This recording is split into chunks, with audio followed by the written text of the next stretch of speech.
bisa saling kontak-kontakan dan menjadi apa namanya bisa menjadi ini saling menyemangati untuk mengejar studi ke Australia. Gitu. Coba kita cek lagi udah Riko barusan udah record. Apakah sudah aman udah Riko? Udah nih. Alhamdulillah. Silakan udah Riko. Baik, Assalamualaikum warahmatullahi wabarakatuh. Sebelumnya terima kasih nih mau sampaikan kepada Bu Diana yang atas kesediaan beliau untuk menjadi narasumber dalam sesi kita yaitu sharing session untuk belajar studi ke Australia. Ini merupakan program lanjutan dari program sebelumnya. Kita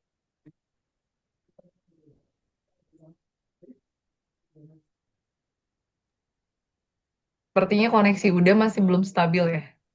Udah Riko. dengan Agak nge-lag udah Riko mungkin di off dulu camnya.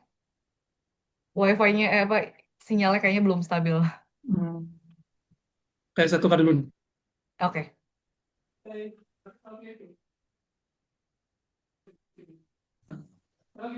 Jelas suaranya? Sudah udah. Oke, oke. Nggak lama-lama, mau ucapkan terima kasih nih kepada Bu Diana atas kesediaan beliau menjadi narasumber dan kerjasama dengan Link. Ibu Diana ini spesial nih, langsung dari Link. Beliau juga bantu saya dulu ketika pengurusan semua dokumen-dokumen dulu ketika ke Australia. Bahkan ketika mau ngajak istri dan anak, beliau dan tim juga bantu ngurus.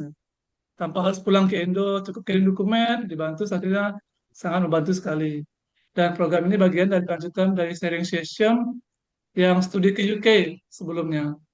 Dan dengan ini mau motivasi juga kawan-kawan, teman-teman yang hadir di Zoom ini bisa untuk kita, untuk keluarga kita, atau untuk anak kita, atau siapapun nantinya, bisa punya semangat untuk lanjut studi ke Australia, baik S2, S3, atau mungkin S1.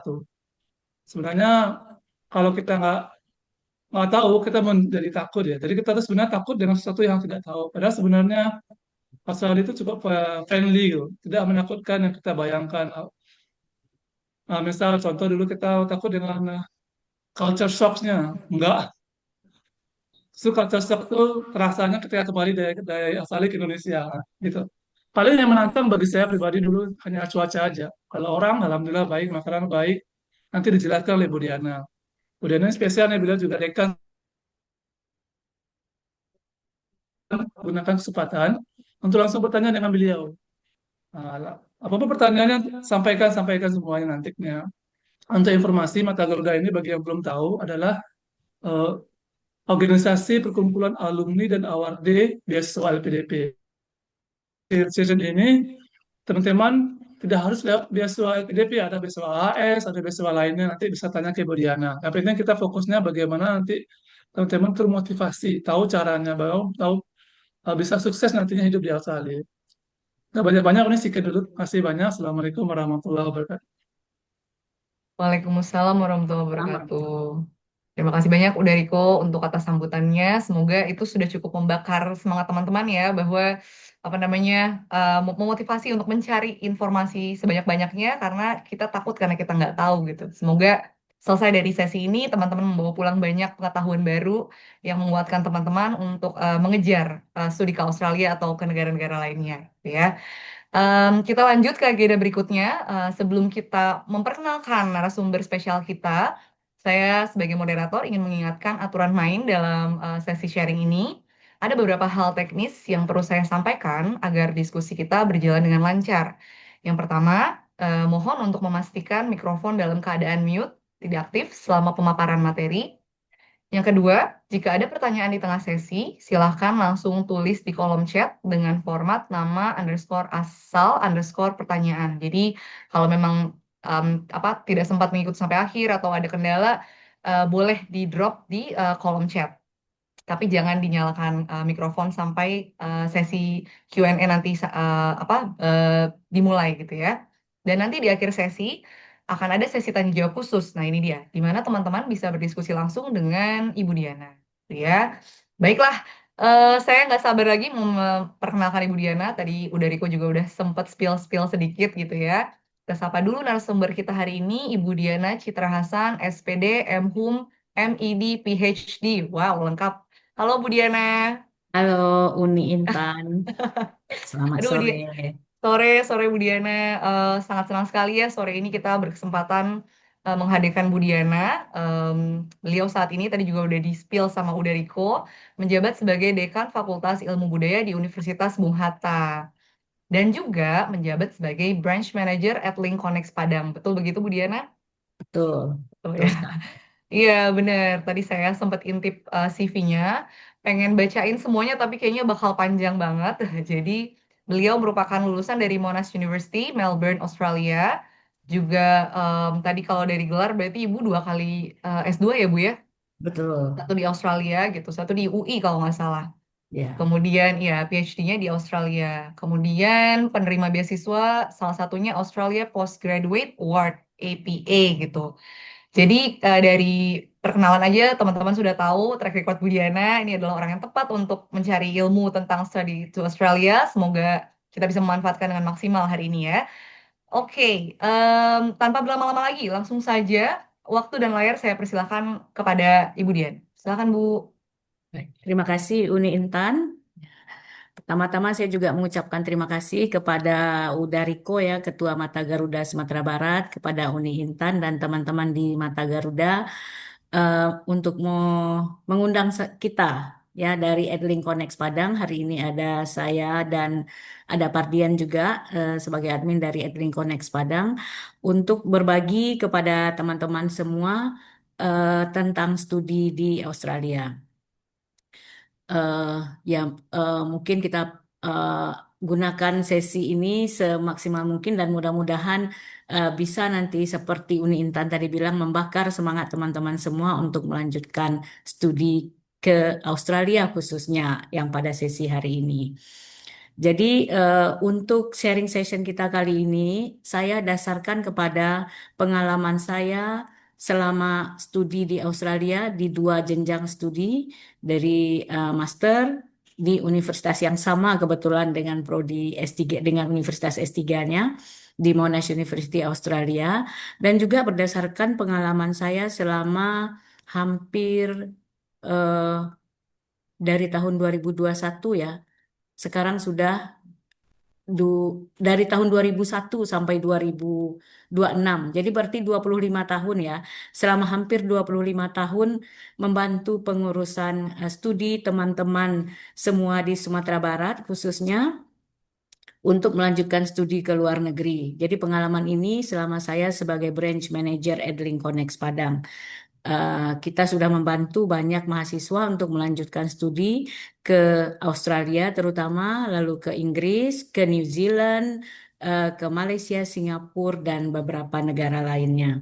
Jadi kompilasi dari semua pengalaman itu nanti akan saya share, mungkin bisa membantu teman-teman yang hadir di sini untuk eh, mempersiapkan diri melanjutkan studi ke luar negeri.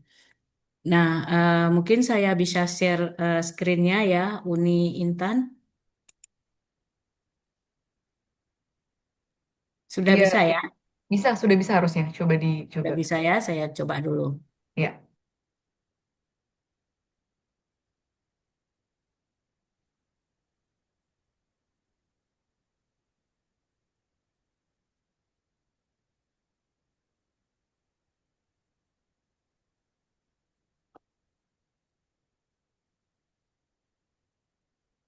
Sebentar ya.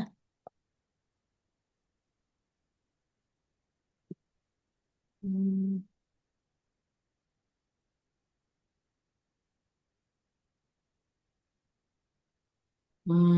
maaf sebentar, belum bisa dibuka ya.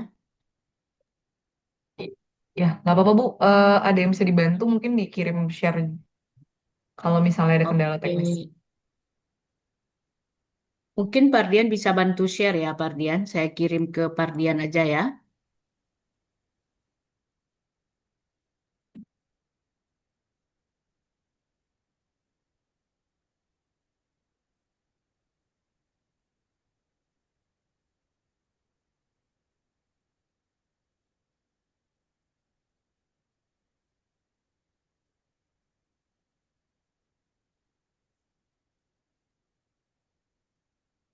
Oh, screen sharing has failed. Kenapa ya? Saya kirim ke Pardian saja, mungkin Pardian bisa bantu dari sini. Fail screen sharingnya.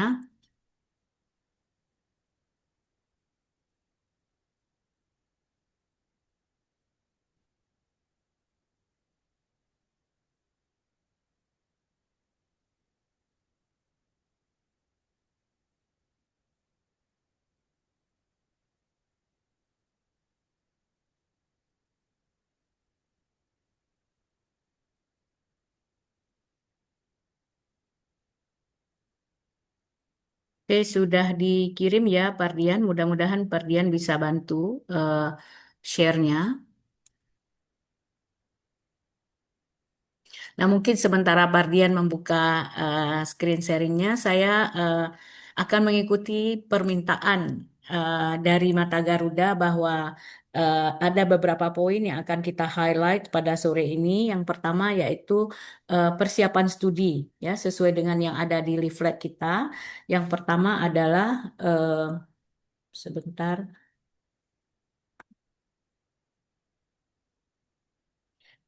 Yang pertama, kita akan melihat persiapan akademik dan strategi lolos kampus, baik itu untuk syarat LOE, juga nanti sedikit menyinggung beasiswanya.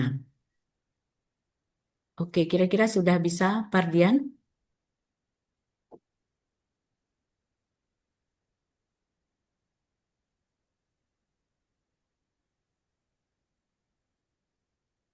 Nah, untuk persyaratan ini mungkin saya akan, karena dia berbeda-beda setiap jenjang studi, dan agar bisa mengcover semua eh,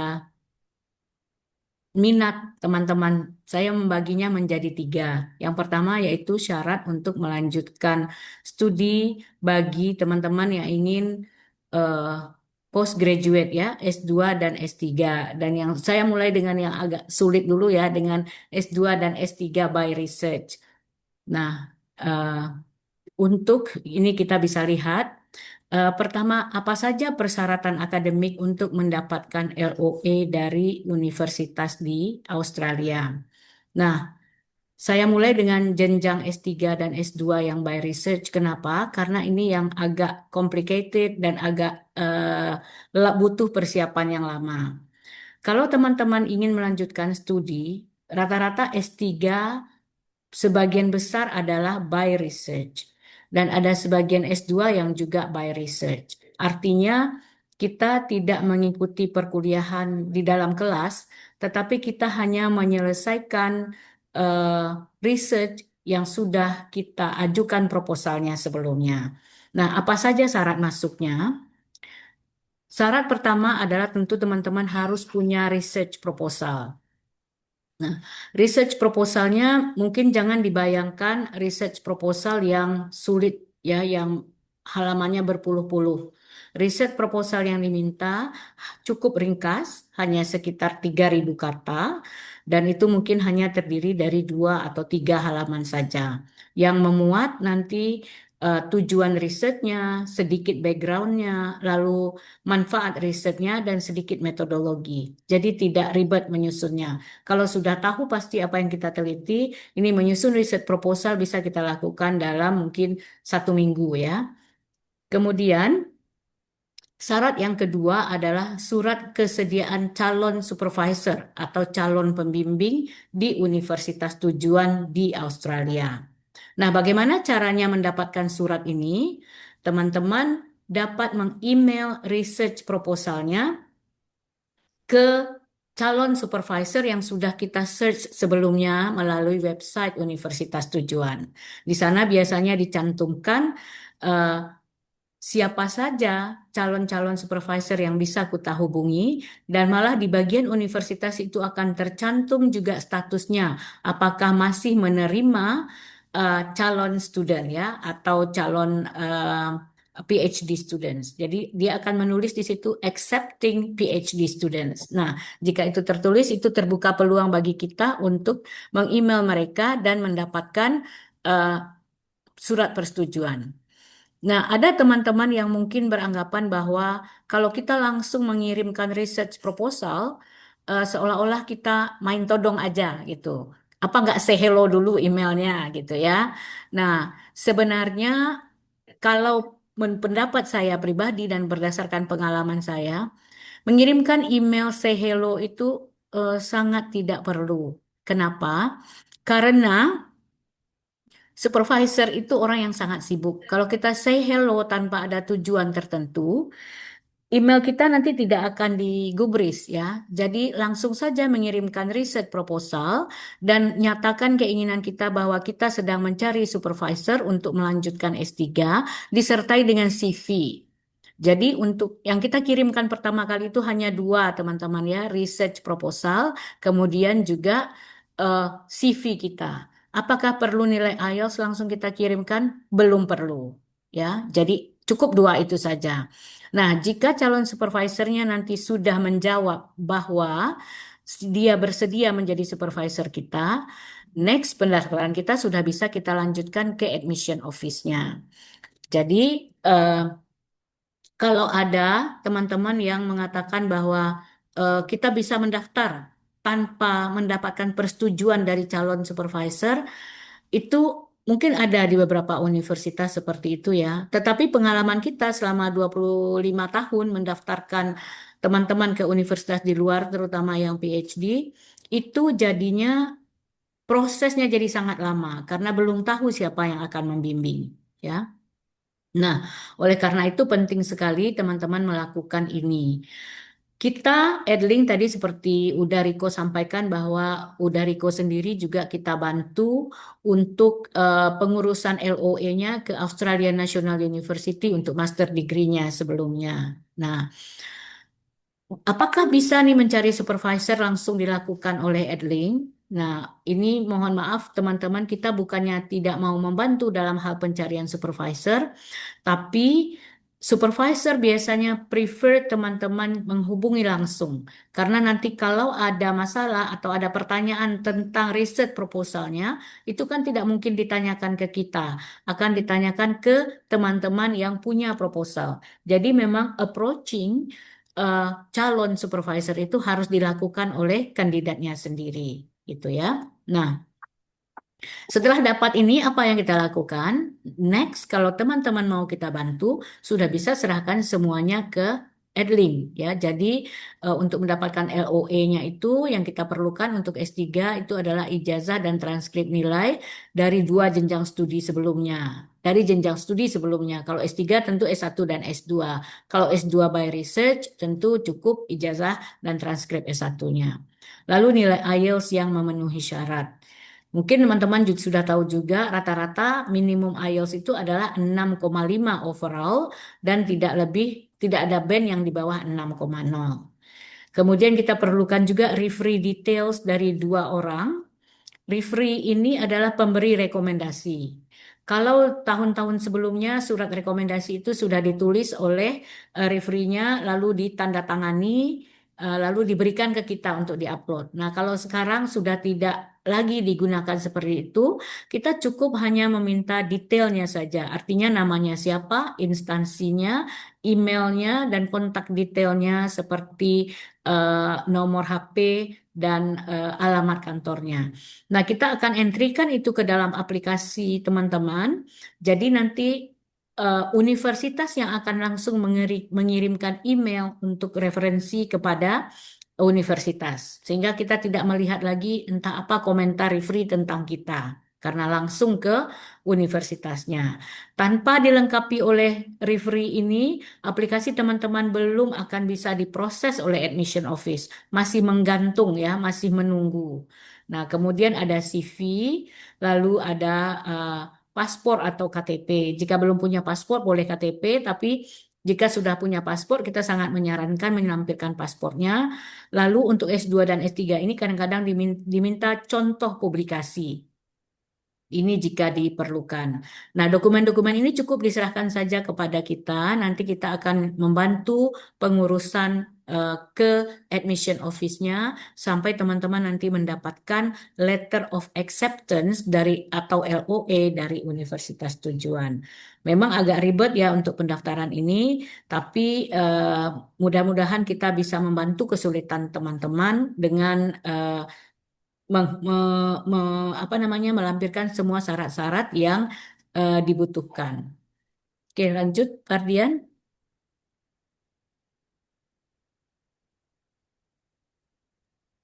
Dan Oke. itu gratis ya Bu ya, ada Ya, jasa dan pembayaran. betul, betul sekali Udariko. Dan itu semuanya kita berikan gratis. Kita tidak charge apa-apa dari teman-teman semua. Nah, mungkin ada yang bertanya, kenapa kok bisa gratis gitu? Kenapa bisa gratis? Karena kita adalah official representative dari universitas di Australia. Ya, sebagian besar universitas, semua universitas yang di dalam Group of Eight, kemudian juga yang ada di dalam list beasiswa LPDP, kita adalah official representatifnya, sehingga kita tidak perlu men-charge teman-teman biaya pengurusan. Ya, jadi em, cukup menyerahkan dokumennya saja. Dan kita tidak kita bantu juga dengan doa semoga lulus ya eh, aplikasinya. Nah, kemudian kita masuk ke jenjang S2. S2 yang coursework. Kalau tadi S2 dan by research sama dengan S3. Nah, kalau sekarang kita masuk ke jenjang S2 yang coursework. Jenjang S2 yang coursework ini relatif lebih mudah prosesnya dan lebih singkat juga. Karena kalau untuk S3 itu rentangan waktunya bisa berbulan-bulan ya, baru sampai keluar LOE-nya. Tetapi kalau untuk jenjang S2 eh, itu agak lebih cepat. Nah, apa saja persyaratannya kalau untuk jenjang S2? Untuk S2 itu ada ijazah dan transkrip nilai, tentunya dalam bahasa Inggris dan bahasa Indonesia. Kemudian CV.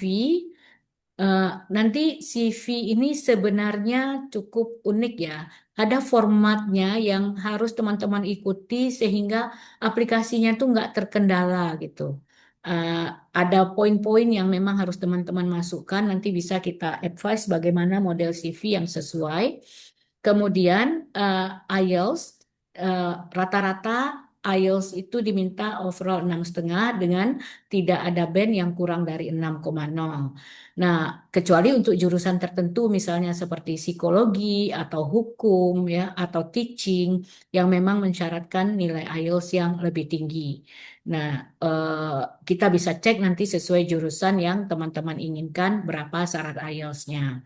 Nah, sekarang IELTS kan sudah ada one skill retake ya. Artinya jika skornya sudah memenuhi syarat 6,5, tapi ada band yang 5,5 dari 4 itu kan ada nilai listening, reading, writing, dan speaking. Kalau misalnya ada yang kurang, salah satunya teman-teman bisa mengulang hanya itu saja. Ya, dan itu harus dilakukan sebelum 60 hari dari tanggal tes yang pertama. Sehingga nilai yang 5,5 misalnya bisa kita perbaiki. Akan tetapi, nah ini ada tapinya, akan tetapi tidak semua universitas menerima nilai IELTS yang ada one skill retake-nya. Contohnya misalnya University of Melbourne itu tidak menerima eh, salah satu tidak menerima apa? Tidak menerima one skill retake. Tapi universitas-universitas lain menerima. Jadi kita bisa cek dulu ya. Kalau tidak menerima one skill retake artinya teman-teman harus mengulang full tes IELTS-nya. Nah, ini yang kadang-kadang ribet ya. Sekarang nilai listeningnya yang rendah, kita ulang, nilai listeningnya naik, nilai readingnya turun. Nah, kadang-kadang itu sering terjadi seperti itu. Tapi mudah-mudahan kalau teman-teman tekun dan persisten melakukan latihan IELTS-nya, insya Allah nilainya bisa memenuhi persyaratan. Oke. Nah, itu saja untuk jenjang S2 persyaratannya. Eh, yang lainnya tentu juga sama seperti tadi ada KTP atau paspor ya sebagai identitas teman-teman. Dan processing time-nya juga lebih singkat. Paling singkat mungkin sekitar 2 minggu sampai 1 bulanan ya dan tidak selama untuk proses LOA untuk PhD. Oke, selanjutnya Fardian.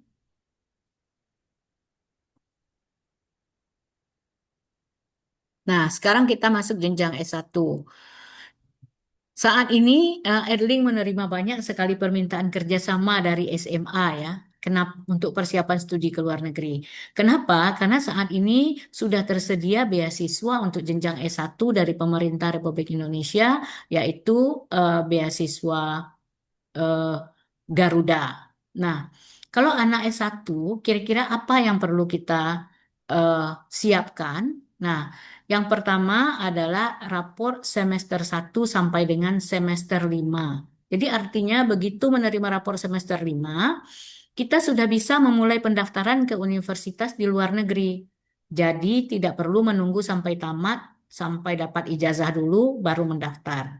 Nah, saat ini kan anak-anak kelas 12 ya sedang menunggu UTBK, tetapi sudah banyak juga yang memasukkan aplikasinya untuk melanjutkan studi ke luar negeri karena akan ada beasiswa Garuda nanti gelombang 2 yang juga akan dibuka di bulan Juni. Kemarin gelombang satunya sudah ditutup pada tanggal 31 Maret. Sudah ada beberapa yang mendaftar. Nah, sekarang sedang bersiap-siap juga mereka yang ingin mendaftar di gelombang kedua untuk jenjang S1. Nah, dibukanya nanti kalau saya tidak salah itu Juni sampai Juli ya. Jadi cukup rapor semester 1 sampai semester 5. Kalau tadi untuk dokumen S1, S2 dan S3 harus ada bahasa Inggrisnya dan diterjemahkan oleh penerjemah tersumpah. Kalau untuk anak SMA itu bisa terjemahan oleh Edling saja. Jadi nanti akan dibantu oleh Pardian menerjemahkan raportnya dan itu tidak ada biaya juga ya. Udah kita masukkan dalam kerja administratif kita saja. Jadi kita tidak charge penerjemahan rapor untuk anak SMA. Kemudian juga ada KTP dan paspor atau paspor. Kemudian nilai IELTS-nya juga sama dengan S2, yaitu overall 6,5 dan tidak ada band yang di bawah 6.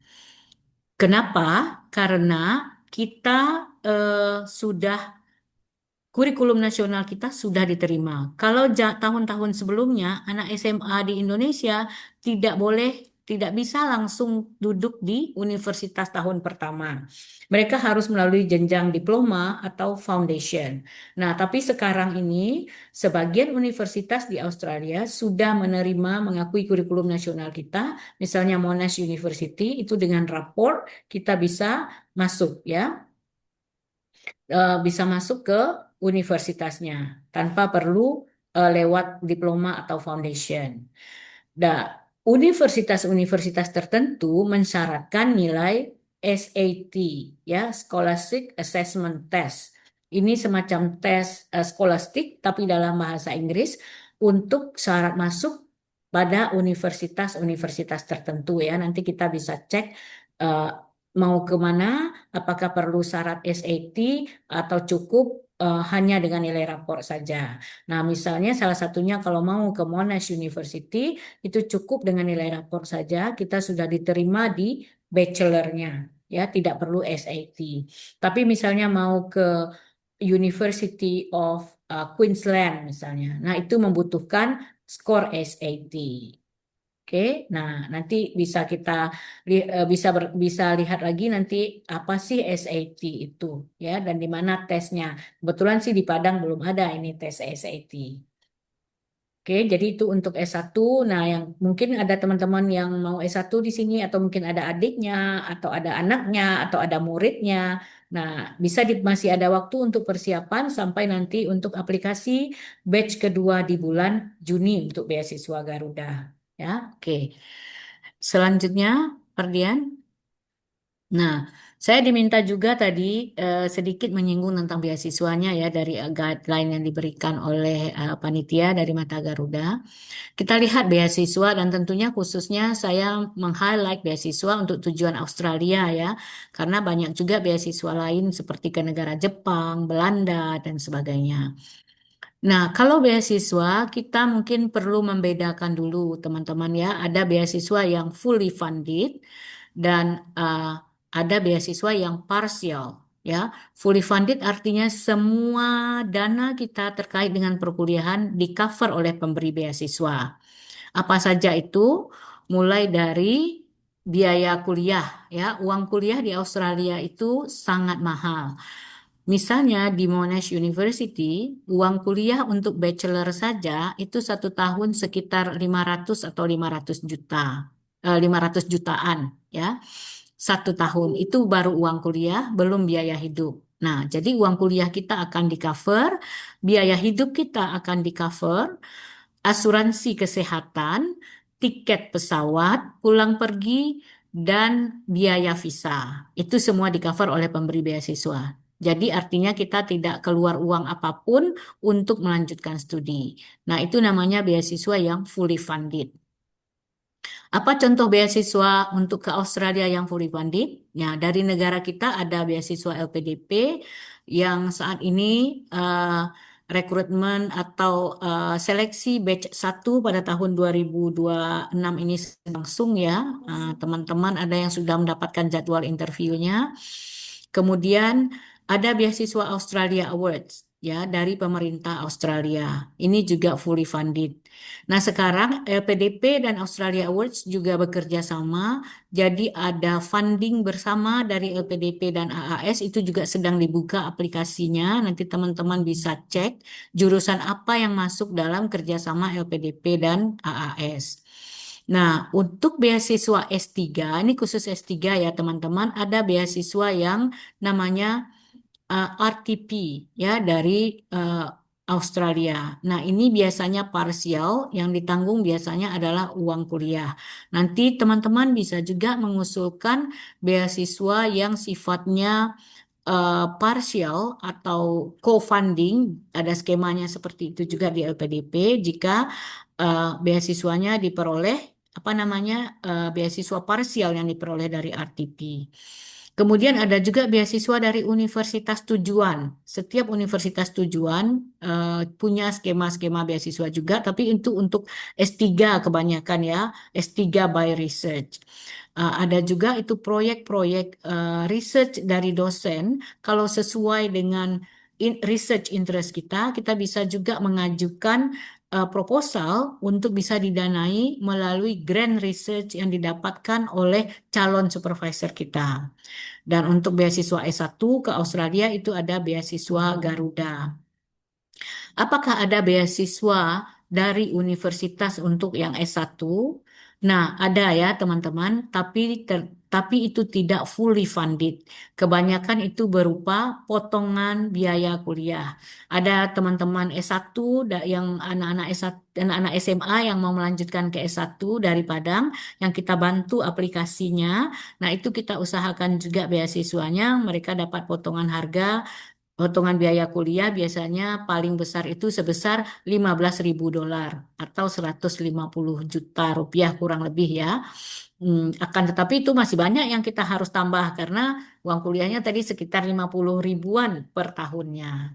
Nah, jadi itu sedikit tentang beasiswa. Nah, selanjutnya eh, silahkan Pardian, next. Nah, bagaimana kita mempersiapkan diri untuk bisa melanjutkan studi di Australia? Melanjutkan studi ke luar negeri itu bukanlah hal yang mudah dan instan, ya. Jadi memang perlu semangat yang tinggi, perlu persisten, perlu motivasi yang kuat, yang tidak up and down. Nah, saya banyak mendapat cerita dari teman-teman yang mengikuti IELTS preparation di Edling. Kalau misalnya kadang-kadang motivasi kita itu up and down gitu ya. Nah, kalau up and down itulah gunanya bersama-sama ya. Misalnya ada dalam satu kelas sedang melakukan IELTS preparation, mereka saling menyemangati sehingga eh, yang up and down tadi bisa kita atasi. Karena percayalah kalau kita persisten itu akan mimpi yang kita tuju insya Allah akan bisa diwujudkan. Nah, apa saja langkah persiapan studi ini? Pertama, kalau memang kita serius, kita tadi sudah lihat di semua jenjang studi pasti memperlihatkan salah satu syarat yaitu kemampuan bahasa Inggris yang dituntut dari nilai IELTS kita. Nah, mulailah persiapan untuk IELTS ini. Saya katakan minimal 4 bulan sebelum target mendaftar ke universitas tujuan. Itu minimal ya, karena kemampuan masing-masing orang itu kan berbeda-beda. Ada yang nilainya, ada yang mungkin butuh waktu lebih lama untuk mencapai skor 6,5 tadi, ada yang butuh waktu lebih cepat. Jadi kita bisa melakukan IELTS simulation dulu di kantor Edlink Connect Padang kalau mau untuk mengetahui kemampuan awalnya, sehingga kita bisa melihat timeline yang jelas kapan kita persiapan IELTS, kapan kita ujian, ya. Nah, mungkin dengan apa yang kita berikan kepada teman-teman, sebenarnya kita juga membantu study plan teman-teman. Kalau misalnya persiapan IELTS segini, nanti tes IELTS-nya ada di tanggal ini. Karena penyelenggaraan tes IELTS di Padang kita juga mengadakannya, jadi kita sudah bisa memberikan kepada teman-teman tanggal-tanggal berapa akan ada tes di Padang. Nah, kita sesuaikan dengan waktu persiapan yang dibutuhkan, lalu akan tes tanggal sekian, hasilnya akan keluar tanggal sekian, kita bisa masukkan pendaftaran LOE dari tanggal sekian sampai tanggal sekian, sehingga nanti bisa tersedia LOE-nya jika teman-teman butuh untuk mengikuti seleksi beasiswa. Karena ada beberapa seleksi beasiswa yang memang tidak butuh LOE, tapi seperti beasiswa LPDP misalnya, kalau sudah punya LOE unconditional, teman-teman tidak perlu lagi mengikuti tes skolastik. Jadi dari seleksi administrasi, teman-teman akan langsung ke seleksi wawancara tanpa perlu mengikuti satu tahapan lagi yaitu tes skolastik. Nah, itu untungnya. Tapi kalau belum tercapai LOE-nya dan nilai IELTS-nya sudah mencapai 6,5 memenuhi syarat, bisa mendaftar ke beasiswa LPDP, tapi nanti akan mengikuti tes skolastik. Nah, kalau lulus juga akan dapat mengikuti seleksi wawancara. Lalu setelah mendapatkan nilai IELTS ini, kita boleh pilih universitas tujuan dan lakukan pendaftaran. Kalau teman-teman masih ragu misalnya mau mendaftar kemana, ke universitas apa, jurusan apa, boleh datang ke kami konsultasi dan itu tidak dipungut biaya apapun. Mau konsultasi sekali, 2 kali, 3 kali, 4 kali, tidak ada batas, sampai teman-teman memutuskan untuk mendaftar ke universitas tujuan. Nah, kalau misalnya universitas itu memiliki application fee, ya, seperti misalnya Monash University itu ada application fee-nya $150. Kalau misalnya teman-teman sudah punya nilai IELTS dan mendaftar melalui Erling, kita bisa membantu menghapuskan application fee yang harus teman-teman bayar itu, sehingga aplikasinya jadi gratis, ya. Kalau sebenarnya kalau memakai application fee pun nanti akan di reimburse oleh LPDP. Kalau teman-teman memang dapat beasiswanya. Tapi kan kita belum tahu kita akan dapat atau enggak. Nah, kalau misalnya agak berat untuk membayar application fee $150, ada beberapa universitas yang bisa kita bantu menghapuskan application fee-nya. Tapi ada universitas yang memang nggak mau dihapus. Nah, kalau teman-teman itu ke universitas itu tujuannya memang mau nggak mau harus membayar application fee ke universitas itu. Nah, ini tadi ya masa proses LOE itu untuk coursework itu sekitar 2 minggu sampai 1 bulan. Sedangkan kalau untuk by research itu bisa 2 sampai 6 bulan. Nah, jadi jangan tergesa-gesa. Kita memang harus menyiapkan waktu yang cukup. Kalau teman-teman targetnya berangkat di tahun 2027 nanti, sekarang adalah waktu yang tepat untuk memulai proses semua ini, ya. Jangan menunggu, oh saya kan di tahun depan ya, awal tahun depan lah saya mulai. Nah, itu nanti akan terlambat, akan tertunda nanti jadinya mungkin di tahun berikutnya. Ya, jadi luangkan waktu yang sesuai, teman-teman tidak tergesa-gesa sehingga persiapan melanjutkan studi ke luar negerinya bisa kita lakukan dengan baik. Oke, selanjutnya silahkan. Nah, ini teman-teman persiapan keberangkatan ya. Ini juga diminta oleh panitia agar saya membahas ini juga. Setelah teman-teman mendaftar, mendapat LOE, mendaftar beasiswa, lalu dapat beasiswanya, teman-teman harus berangkat jika sudah punya visa, yaitu visa student. Nah, Australian Student Visa ini bisa kita bantu pengurusannya, sehingga teman-teman tidak perlu repot mengurus sendiri. Ya, kita juga tidak ada charge untuk pengurusan visa ini. Charge yang teman-teman bayar itu langsung untuk pengurusan imigrasi ya, biaya keimigrasian visa kita itu. Nah, processing time student visa ini bisa sekitar 2 minggu sampai 1 bulan.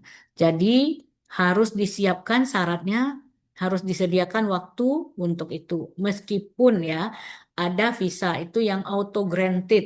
Artinya begitu kita masukkan, kita klik submit, langsung keluar visanya. Nah, itu penerima beasiswa LPDP cukup banyak yang kita uruskan visanya yang langsung visanya granted pada saat itu juga. Ya. Nanti dokumennya sesuai jika teman-teman nanti sudah saatnya pengurusan visa. Nah, biasanya dokumennya standar-standar saja untuk pengurusan visa ini ya, terutama LOE teman-teman, lalu paspor, lalu ada hub ID untuk medical check up-nya. Nanti untuk mendapatkan hub ID medical check up pun kita akan bantu. Jadi kita akan berikan hub ID-nya, teman-teman tinggal pergi ke ke rumah sakit yang dituju. Kita juga akan berikan rumah sakit yang diakui oleh Embassy Australia untuk melakukan medical check up sebagai persyaratan student visa. Nah, salah satu syarat visa adalah membayar asuransi kesehatan. Kalau teman-teman single, tidak ada masalah dengan biaya asuransi kesehatan ini ya, karena itu sudah di-cover oleh pemberi beasiswa. Tapi biasanya jika ingin membawa keluarga, asuransi kesehatan untuk keluarga itu tidak di-cover oleh pemberi beasiswa. Nah, jadi teman-teman mungkin harus siapkan dana sendiri untuk biaya asuransi kesehatan keluarga. Asuransi kesehatan keluarga ini agak mahal jadinya. Kenapa? Karena kita harus bayar sesuai dengan sampai habis masa studi. Jadi kalau S3 kan 4 tahun. Nah, asuransi kesehatannya langsung dibayar di awal untuk 4 tahun masa studi. Itu yang membuat dia menjadi cukup banyak ya. Dan nanti kita akan ada tipsnya bagaimana teman-teman yang mau PhD eh, tapi harus mengumpulkan uang banyak dulu untuk asuransi kesehatan. Ada tipsnya bagaimana caranya ya. Kita akan masuk di belakang nanti tips untuk membawa keluarga. Kemudian kalau di Australia agak berbeda dengan New Zealand ya. Durasi visa yang kita peroleh adalah langsung selama masa studi. Kalau di New Zealand kita bisa berulang-ulang ngurus visanya karena dia diberikan tidak sampai selesai masa studinya. Kemudian juga di dalam visa student kita ini sebenarnya sudah terkandung langsung izin kerja untuk di Australia selama 48 jam per 2 minggu. Nah, itu selama periode kuliah, tapi kalau sedang libur itu bisa bekerja full time. Nah, cuman teman-teman harus perhatikan persyaratan dari pemberi beasiswa, apakah mengizinkan teman-teman untuk bekerja atau tidak. Kalau AAS itu tidak apa-apa kita bekerja ya. Saya waktu itu menerima baik untuk S2 maupun S3, saya menerima beasiswa dari pemerintahan Australia sehingga eh, sehingga saya eh, bisa bekerja karena memang diizinkan oleh eh, government Australia, pemberi beasiswanya bahwa kita student itu boleh bekerja sesuai aturan yang ada di visa tersebut. Jadi bisa bekerja kalau PhD malahan itu diberi izin kerja full time. Saya heran juga kenapa ya kita bisa full time.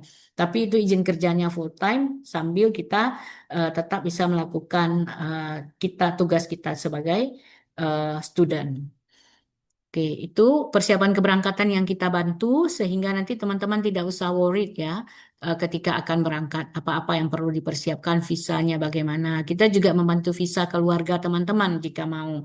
Jadi anak, istri atau suami yang ingin diajak, kita juga bantu pengurusan visanya. Nah, membawa anak ke Australia juga kita bantu karena mereka harus terdaftar juga di sekolah di Australia. Tanpa itu visanya nanti tidak bisa granted ya. Jadi banyak detail-detail yang nanti kita bisa berikan bantuan ke teman-teman agar jelas sebelum berangkat dan tidak khawatir bagaimana dengan keluarga.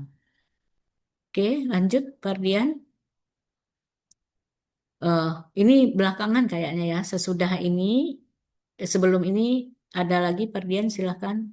Next. Nah, saya diminta untuk juga memberikan sedikit informasi tentang kehidupan akademik di Australia.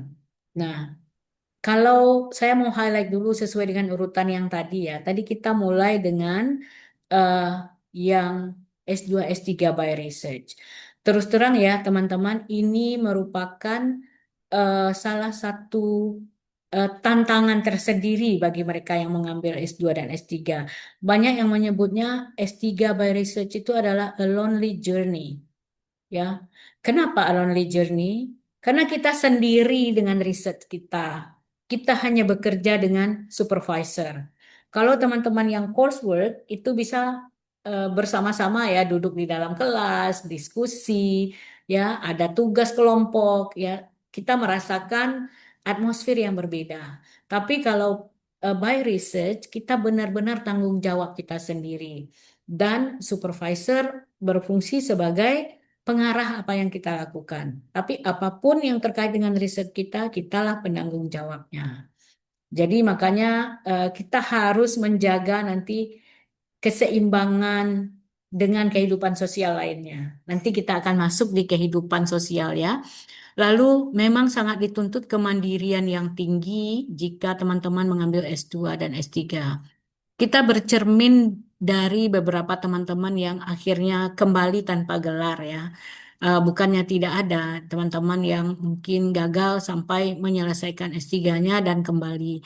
Itu kalau saya melihat memang kemandirian self management kita memang harus tinggi karena tidak akan ada deadline yang mengatur kita seperti kita di perkuliahan bahwa kita UTS tanggal sekian, UAS tanggal sekian, lalu masukkan tugas tanggal sekian. Kalau ini memang kita betul-betul mengatur diri sendiri. Dan supervisor fungsinya hanya sebagai pembimbing. Eh, Jarang sekali supervisor yang mengawasi kita hadir di kampus atau tidak. Ya, kalau saya dulu kita kan diberi kantor ya, diberi kantor, diberi ruangan khusus untuk mahasiswa S3 dan tidak pernah supervisor saya mengontrol itu saya duduk di kantor atau tidak. Ya, yang penting sesuai dengan janji, saya mungkin akan memasukkan progres penelitian saya, progres tulisan saya sekitar 2 atau 3 minggu lagi. Nah, itu saya penuhi. Tapi dia tidak akan pernah mengawasi saya bekerja duduk di ruangan saya yang sudah disediakan itu atau tidak. Sering sekali dia mungkin mengantarkan koreksiannya, feedback untuk apa yang sudah saya kerjakan ke ruangan saya. Saya sedang tidak berada di ruangan, ya, dan itu tidak ada apa ya, supervisor tidak upset, ya, tidak marah, tidak ada apa-apa sama sekali, karena mereka percaya bahwa kita adalah eh, sebenarnya rekan mereka, tidak dipandang sebagai mahasiswa. Jadi kemudian saya tinggal di email bahwa Diana, saya sudah memberikan feedback dan saya letakkan di meja di kantor kamu. Ya, saya tinggal ambil. Jadi eh, tidak ada kontrol ya, kita sendiri yang mengontrol diri kita. Ya, sehingga kita harus bisa membagi waktu antara kehidupan sosial dan kehidupan akademik agar mental kita juga tetap stabil ya. Karena itu ada masa-masa stresnya. Ya namanya hidup ya ada masa-masa stres, ada up and down riset kita, ada kadang-kadang hasil yang kita cari tidak sesuai dengan yang sebenarnya kita harapkan. Sehingga memang betul sekali nanti ada support dari keluarga, ada support dari komunitas, dan sangat penting kita menjaga kehidupan sosial dan kehidupan akademik. Itu untuk S2 dan S3 ya, sedikit kehidupan akademiknya. Lalu kalau untuk S1 dan S2 yang coursework, saya hanya meng-highlight bagian yang mungkin berbeda dengan perkuliahan kita di sini ya. Kalau S1 dan S2 yang coursework sangat dituntut keaktifan dalam kelas participation. Kalau S2 kadang-kadang malah tidak ada dituntut kehadiran ya. S1 mungkin masih. Jadi kehadiran kita di kelas ada kalanya di beberapa perkuliahan itu tidak dihitung, tetapi mahasiswa tetap hadir. Kenapa? Karena mereka meskipun tidak diambil absen, mereka yang dibutuhkan memang ilmu yang akan mereka gunakan nanti untuk menyelesaikan tugas, assignment, dan sebagainya. Kemudian assignment itu usahakan tetap kita masukkan sesuai deadline. Jika memang butuh waktu tambahan, biasanya kita bisa meminta extension. Tapi itu harus ada permintaan khusus kepada dosen bahwa kita butuh extension untuk tugas ini. Dan dia akan memberikan extension sampai kapan kita bisa memasukkannya, ya.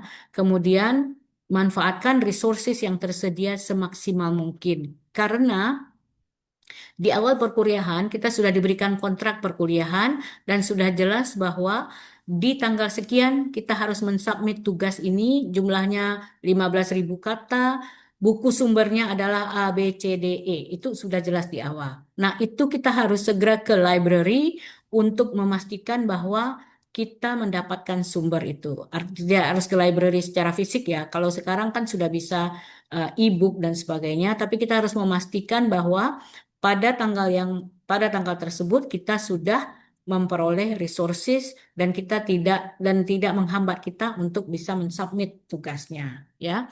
Nah, kalau kita mau sedikit melihat kehidupan akademik, saya mungkin bisa juga sharing. Saya nggak tahu apakah sekarang saya sudah bisa sharing ini ya. Saya coba dulu. Em, ada sedikit video tentang bagaimana studi di Australia. Kalau bisa saya studi S3 terutama, kalau bisa saya lihatkan kepada saya share dengan teman-teman semua.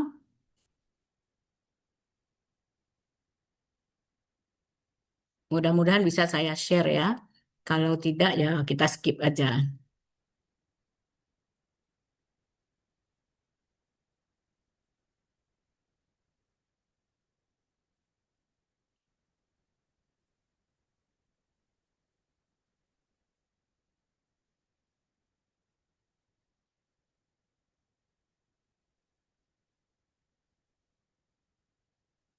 Oke, sebentar teman-teman.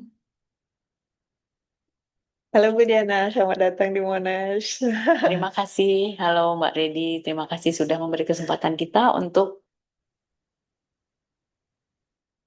Saya selalu diberi notifikasi kalau sharing fail. Kenapa ya?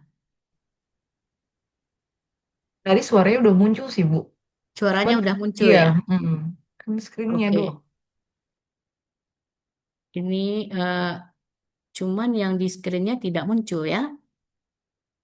Screen-nya aja yang Betul. tidak muncul. Mhm. Oke, saya coba ya.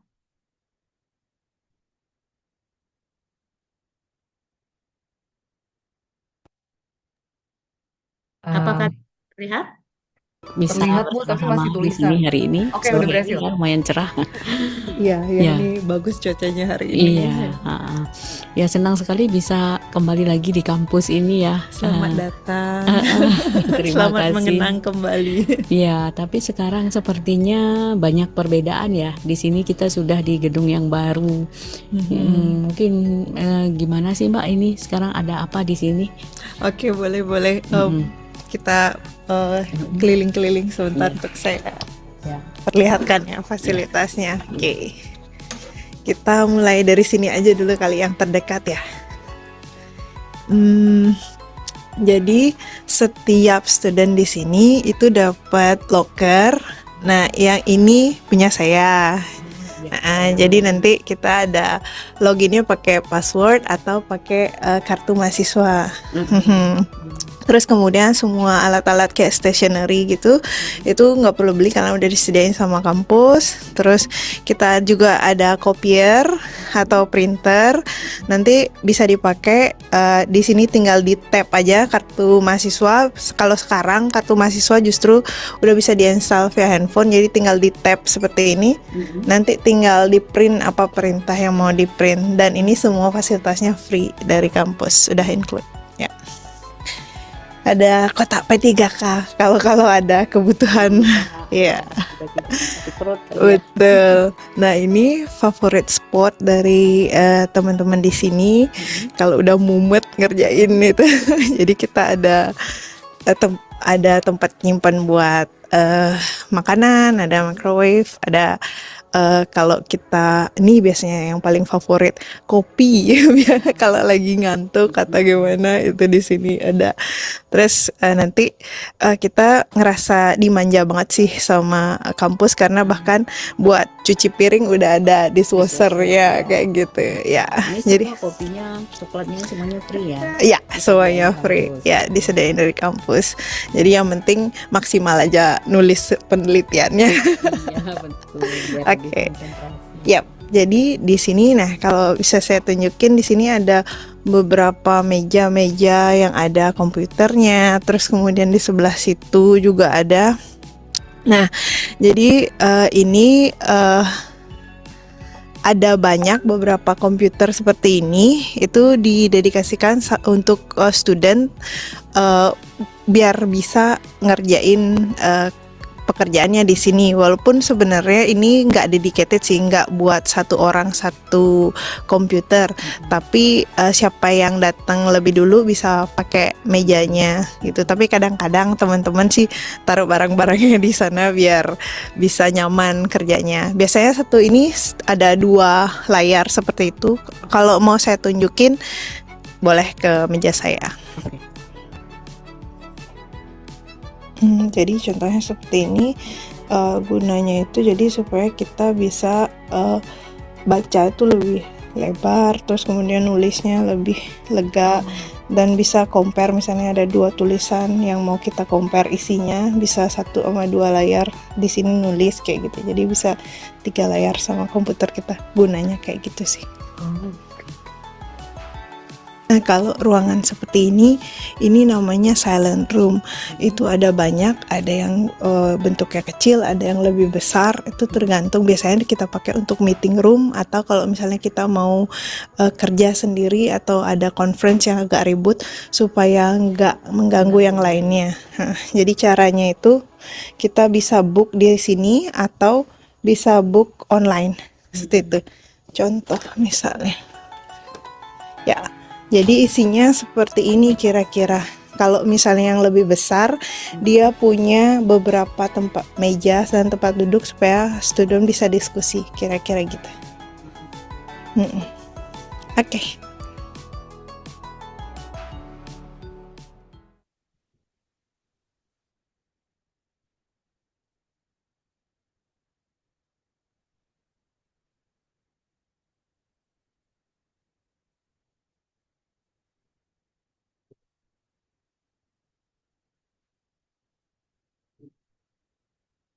Oke, nah itu tadi sedikit tentang bagaimana kehidupan PhD students itu di Monash University di Australia, ya. Nah, waktu waktu saya dulu itu sedikit berbeda karena kita punya satu ruangan khusus. Kalau tadi kan ruangannya itu agak seperti common room ya, banyak ruangan-ruangan, banyak kubikel-kubikel gitu. Kalau saya memang satu ruangan khusus, dan saya yakin di banyak universitas itu masih seperti itu ya, punya satu ruangan yang didedikasikan untuk satu orang student. Dan di depan ruangan itu udah terpampang nama kita gitu, ruangan Diana Citra Hasan gitu ya. Nah itu sebenarnya dulu ketika saya S2 yang memotivasi saya, bisa nggak ya nama saya terpampang di salah satu ruangan ini nanti gitu kan. Dan ternyata Alhamdulillah Tuhan mengizinkan saya bisa melanjutkan studi di universitas yang sama. Nah, itu sedikit tentang kehidupan akademik. Kita kembali lagi, Pardian, ke slide-nya.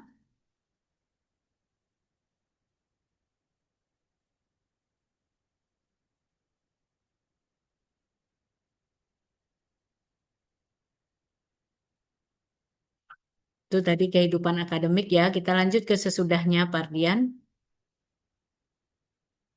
Nah, kehidupan sehari-hari di Australia. Mungkin banyak teman-teman yang masih khawatir untuk melanjutkan studi, terutama ke Western country ya. Bagaimana sih nanti kehidupan kita, aman nggak di sana gitu? Apalagi mungkin sebagai Muslim, bagaimana banyak pertanyaan-pertanyaan seperti itu yang muncul ke saya.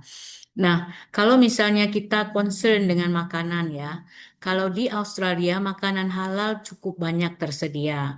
Misalnya di beberapa kita punya beberapa resto Indonesia di sana, atau kalau teman-teman mau masak sendiri itu cukup banyak butcher halal yang ada di berbagai shopping center. Jadi kalau misalnya agak jauh dari tempat kita berdomisili, mungkin bisa belanjanya per 2 minggu, kita stok di rumah sehingga teman-teman tidak kekurangan kalau memang butuh makanan yang halal gitu. Dan kemana-mana kita bisa bawa pack lunchbox sehingga kesulitan mencari makanan halal itu bisa kita atasi. Kemudian untuk transportasi misalnya teman-teman bisa memilih apakah memakai public transport atau mau membeli kendaraan sendiri. Kalau student yang S3 itu rata-rata mereka membeli kendaraan sendiri selama di Australia. Kenapa? Pertama, sangat membantu karena kita mungkin harus antar anak sekolah, ya, harus ke kampus atau harus bekerja. Meskipun public transportnya cukup reliable, tapi misalnya di weekend itu kadang-kadang ada rute yang tidak dijalani oleh public transport. Sehingga kalau kita lama di sana sekitar 4 tahun, itu lebih enak memiliki kendaraan sendiri. Nah, harga mobil di sana juga tidak semahal di Indonesia, sehingga teman-teman yang mungkin udah setahun atau 6 bulan sudah berada di Australia, mereka sudah sanggup untuk membeli kendaraan sendiri. Apalagi jika musim dingin misalnya mengantar anak ke sekolah, itu rasanya sangat convenient kalau kita tidak dengan public transport. Kenapa? Kadang-kadang rumah kita kan nggak bisa nyetop public transport sembarangan. Kita harus ke bus stop, dari rumah ke bus stop harus jalan. Nah, kalau musim dingin itu cukup challenging ya. Tapi kalau mungkin yang S2 cuma 2 tahun mempertimbangkan mau beli mobil atau tidak, ya kalau mau beli mobil bagusnya dari awal karena bisa worth it selama 2 tahun. Kemudian tadi saya juga menekankan bahwa kita tentu menjaga keseimbangan ya. Kita ke sana tidak hanya untuk studi, tapi juga untuk networking, untuk mendapatkan pengalaman hidup yang lain. Karena kalau substansi ilmu saja mungkin kita bisa belajar dari mana saja, tapi pengalaman yang sangat berharga adalah living in different culture, tinggal bersama, bagaimana menjalin network dengan berbagai negara sehingga network yang kita bawa pulang nanti akan bermanfaat baik bagi kita sendiri maupun bagi komunitas kita, bagi negara kita, sehingga kita bisa mengembangkan apakah itu proyek penelitian atau hal-hal lain dengan bantuan network yang sudah kita peroleh selama kita studi di luar negeri.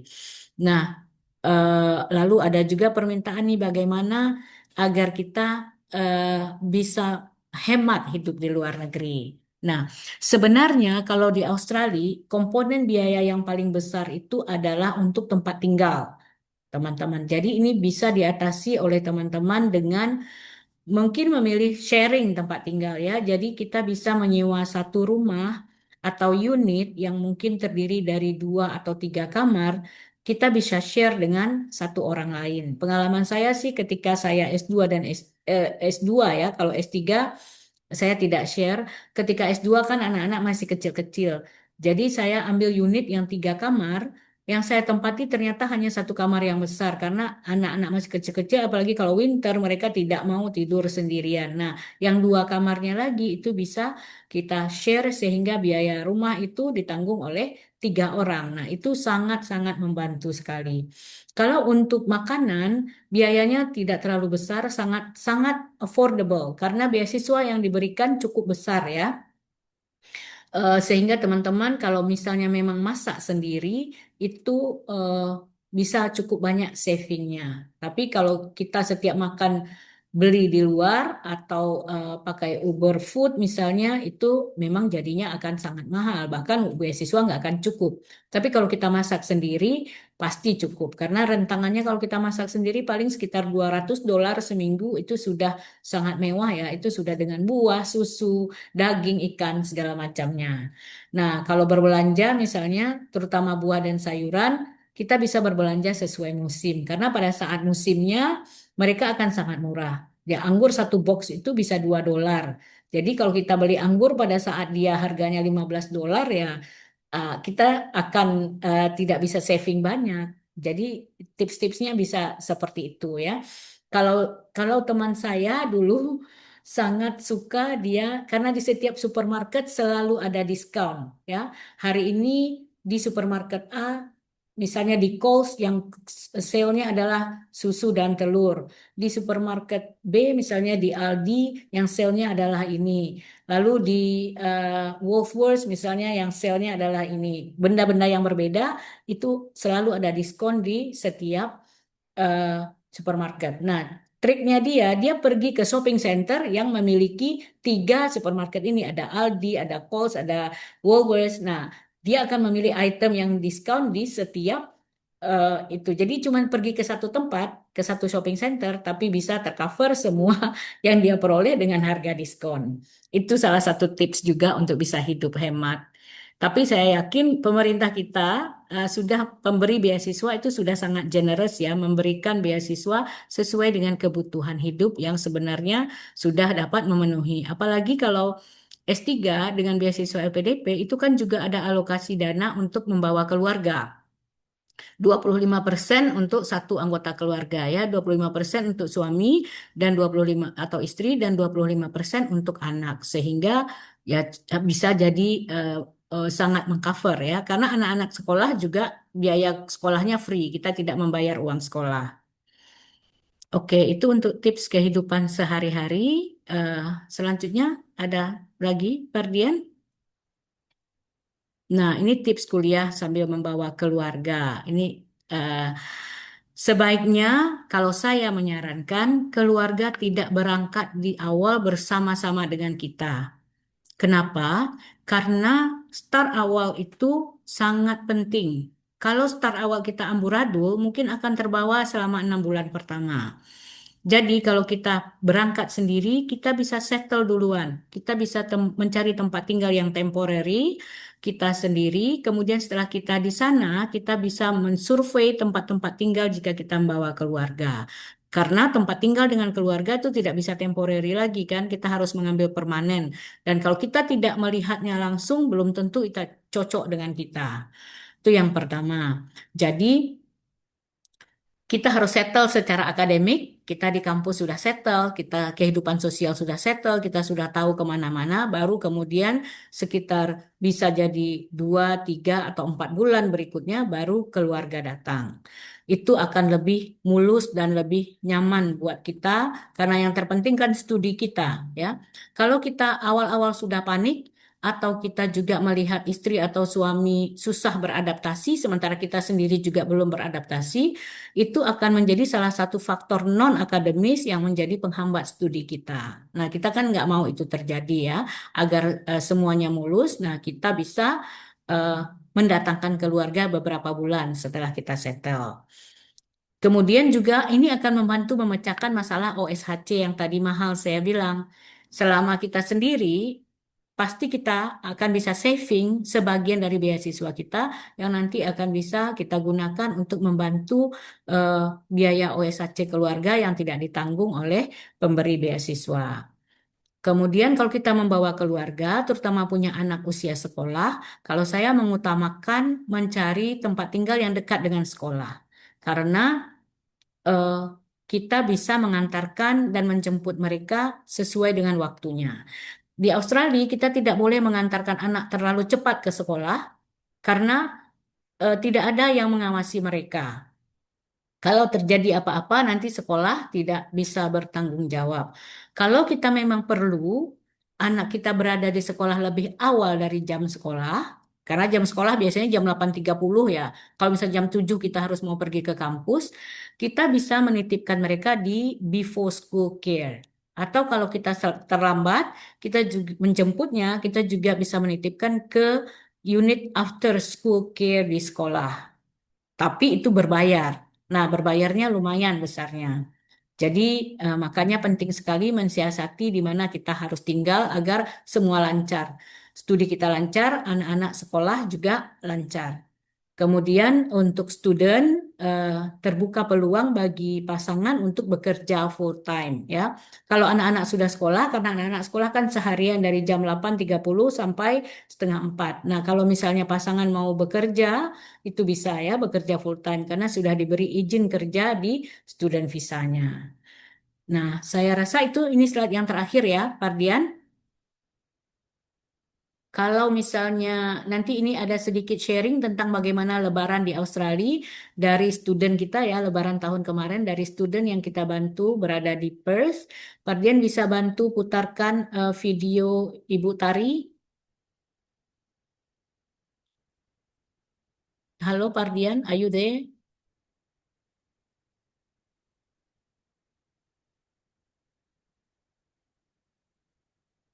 kita bisa lihat video yang memperlihatkan bagaimana suasana Lebaran di Australia. Ini tadi kalau kita melihat tempat studi di Monash, kalau sekarang kita bisa melihatnya di Perth. Student kita ini sedang melanjutkan studi di University of Western Australia. Ya, Pardian tidak di sana ya. Halo Pardian.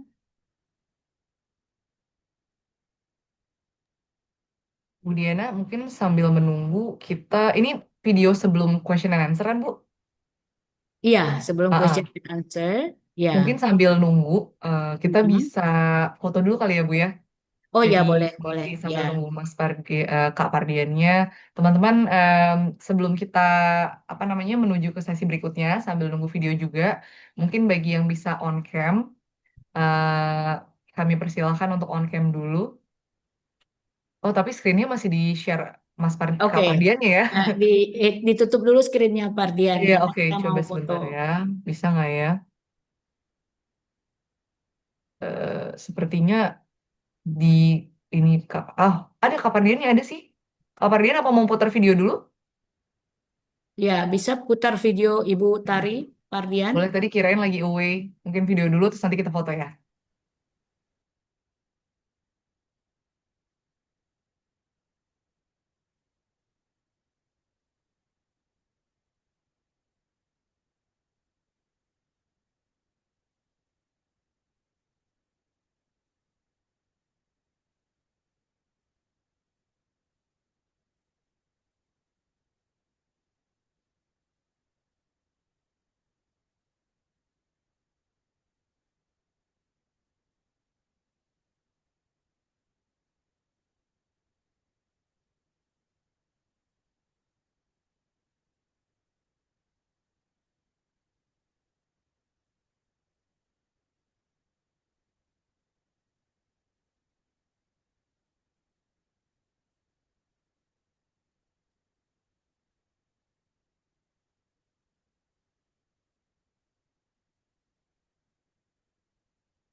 Mohon maaf, ini ada sedikit kendala. Videonya nggak bisa diputar di sini. Videonya. Oke. Nggak Oke. apa-apa kalau gitu kita foto dulu ya. Ya, Siapa boleh. tahu kalau nanti bisa kita munculin Perfect. aja. Ya, siap. Oke, bagi teman-teman yang bisa on cam, akan ini akan sangat baik. Wah, rame juga ternyata. Halo Hai, ikut semuanya. aku lebaran di Perth yuk. Oh, itu videonya suaranya masuk Kak Oke, Pardian, itu tapi saya masih yang nanti. putar. Nanti saya coba kita foto Oh, dulu Bu aja. Diana. Oke, Ya. ya udah kita foto dulu ya. Kita tunggu sebentar, ada lagi yang mau open cam. Kalau nggak ada, kita mulai dari slide 1 ya. Masih ada nih, Bu, rame ternyata. Hmm. Sebentar. Banyak yang berminat studi ke Australia. Iya, saya jadi pengen kuliah lagi, Bu. Wah, S3 tuh kayaknya ngedengerin penjabaran Bu Diana benar-benar untuk orang bermental baja dan motivasi yang tinggi ya, karena nggak main-main gitu. 4 tahun lonely journey. Oke, oh masih ada yang open cam. Oke, kita mulai aja. Pelan-pelan dari slide 1 ya. Bismillah. 1, 2.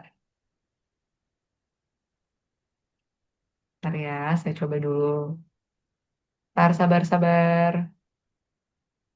Baru slide 1. Bentar. Kita kirim ke sini. Oke, slide 2 siap-siap. Slide 1 sudah, slide 2. 1, 2, 3.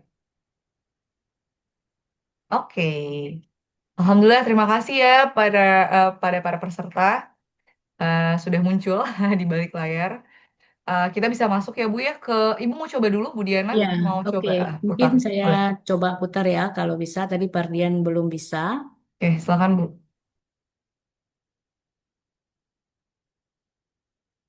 Sebentar. Sound. Tahun ini kita lebaran di Nilbert Kedengaran, Techno Kak? Park di Como, Western Australia. Apakah kedengaran suaranya? Aman Bu, aman. Oke. Mantap. Hai, ikut aku lebaran di Perth yuk. Tahun ini kita lebaran di Neil MacDougall Park di Como, Western Australia. Takbiran dimulai jam 8, diikuti dengan sholat Id pada pukul 8.30 pagi. Ada beberapa titik sholat Id di Perth karena jumlah penduduk muslim lumayan banyak loh di kota ini. Selesai sholat Id diikuti dengan khutbah dan doa bersama. Wah, ada yang bagi-bagi permen dan coklat buat anak-anak. Setelah itu dilanjutkan dengan makan bersama. Makanan dan minuman telah disediakan oleh para sponsor. Jadi ini semua gratis loh. Mulai dari sate. Kemudian ada kesukaan anak-anak yaitu candy floss. Oh, look at that happy face. Makanan berat juga tersedia, mulai dari nasi biryani sampai lontong juga ada loh. Meskipun semuanya gratis, setiap orang sangat menjaga ketertiban dan mengambil makanan dan minuman secukupnya saja. Selamat makan semuanya. Selesai makan, tentunya lanjut foto-foto dong. Eid Mubarak, maaf lahir batin semua. Oke, itu sedikit kehidupan keluarga ya. Jadi tadi itu adalah student kita sebelumnya yang mengikuti kelas IELTS preparation di Edling. Kemudian Edling juga membantu pengurusan LOE-nya ke University of Western Australia untuk program PhD.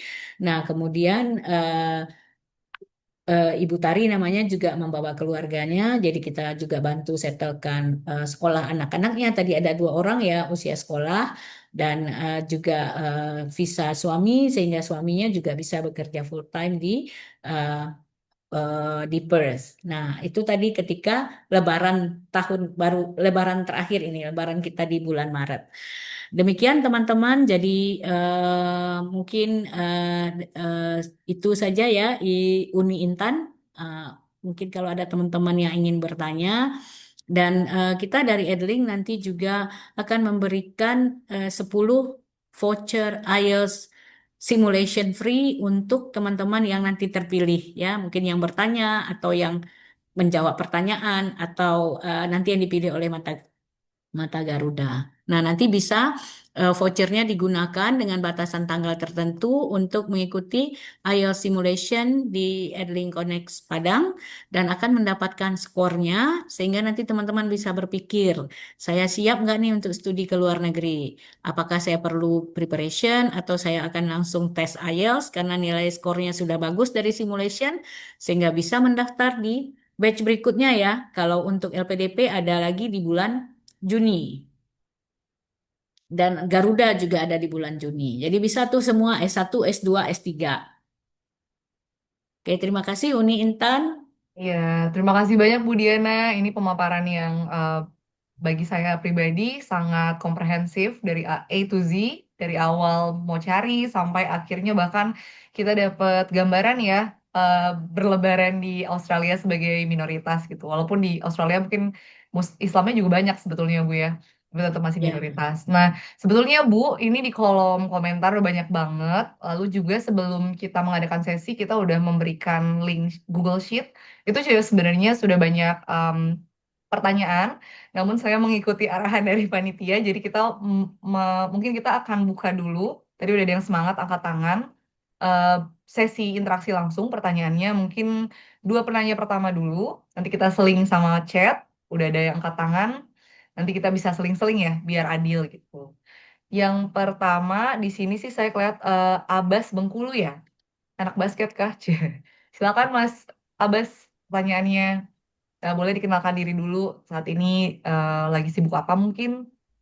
Silakan. Oke, baik. Sebelumnya terima kasih, Kak. Sebelum perkenalkan, nama saya Muhammad Agung Basra, bisa dipanggil Abbas saja. Dan saya berasal dari Bengkulu. Nah, for your information, saya juga mendaftar sebagai LPDP jalur reformasi dan sekarang insya Allah akan mengikuti tahap interview. Jadi mohon doanya untuk semuanya. Tapi melihat dari informasi ini, saya melihat adanya peluang untuk lanjut S3. Jadi pemikiran saya ingin mengambil S3 by research. Ini masih planning, Bu. Nah, pertanyaan saya untuk itu kan ada yang bagian supervisor. Nah, untuk melihat supervisor itu kan kita belum tahu itu apakah supervisor itu membutuhkan ibarat kata membutuhkan mahasiswa atau gimana. Maksudnya itu kita carinya itu di mana itu? Apakah ada lamannya, apakah ada aplikasinya untuk melihat supervisor itu butuh mahasiswa.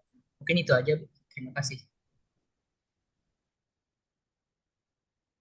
Ya, terima kasih Kak Abbas, sorry Kak Abbas. Dengan pertanyaannya tadi katanya oh untuk nyari bahkan profesornya gitu nyari butuh apa calon yang mau jadi ininya dia disupervise sama dia itu di mana sih Bu sebenarnya ada lapannya kah atau seperti apa? Oke, saya jawab langsung nih Intan. Iya boleh Bu karena belum ada yang angkat tangan.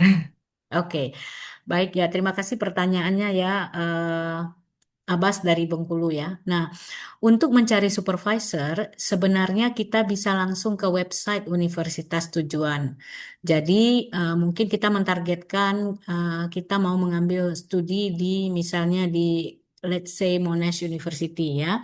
Lalu kita bisa pergi ke fakultinya, ke website fakulti, lalu di situ akan kita bisa lihat supervisor. Nah, tadi juga Abbas bertanya bagaimana apakah mereka masih menerima student atau tidak. Nah, di beberapa website itu kita akan bisa melihat profil lengkap dari si calon supervisor. Nah, bisa kita lihat risetnya apa saja. Ya, kalau seandainya risetnya itu sama dengan research interest kita, nah itulah calon supervisor yang tepat yang kita tuju. Di sana juga tertulis accepting PhD student. Nah, ada ya mereka tuliskan di sebagian website itu accepting PhD student, tapi ada juga yang tidak. Kalau tidak tertulis bukan berarti tidak bisa mereka menerima, bisa jadi itu karena memang format dari websitenya tidak menuliskan accept atau tidak mahasiswa untuk PhD. Nah, kalau seandainya ada yang kita tertarik, wah ini research interestnya benar-benar sama dengan kita dan rasanya dia adalah orang yang tepat untuk membimbing research kita. Kita bisa kirim email dengan langsung melampirkan riset proposal dan CV kita. Ya, jadi jangan ada yang mengatakan say hello dulu karena nanti nggak sopan kalau langsung direct. Nah, ini saya dibantu oleh Pardian. Nah, seperti ini kelihatannya, ya. Ini ada emailnya.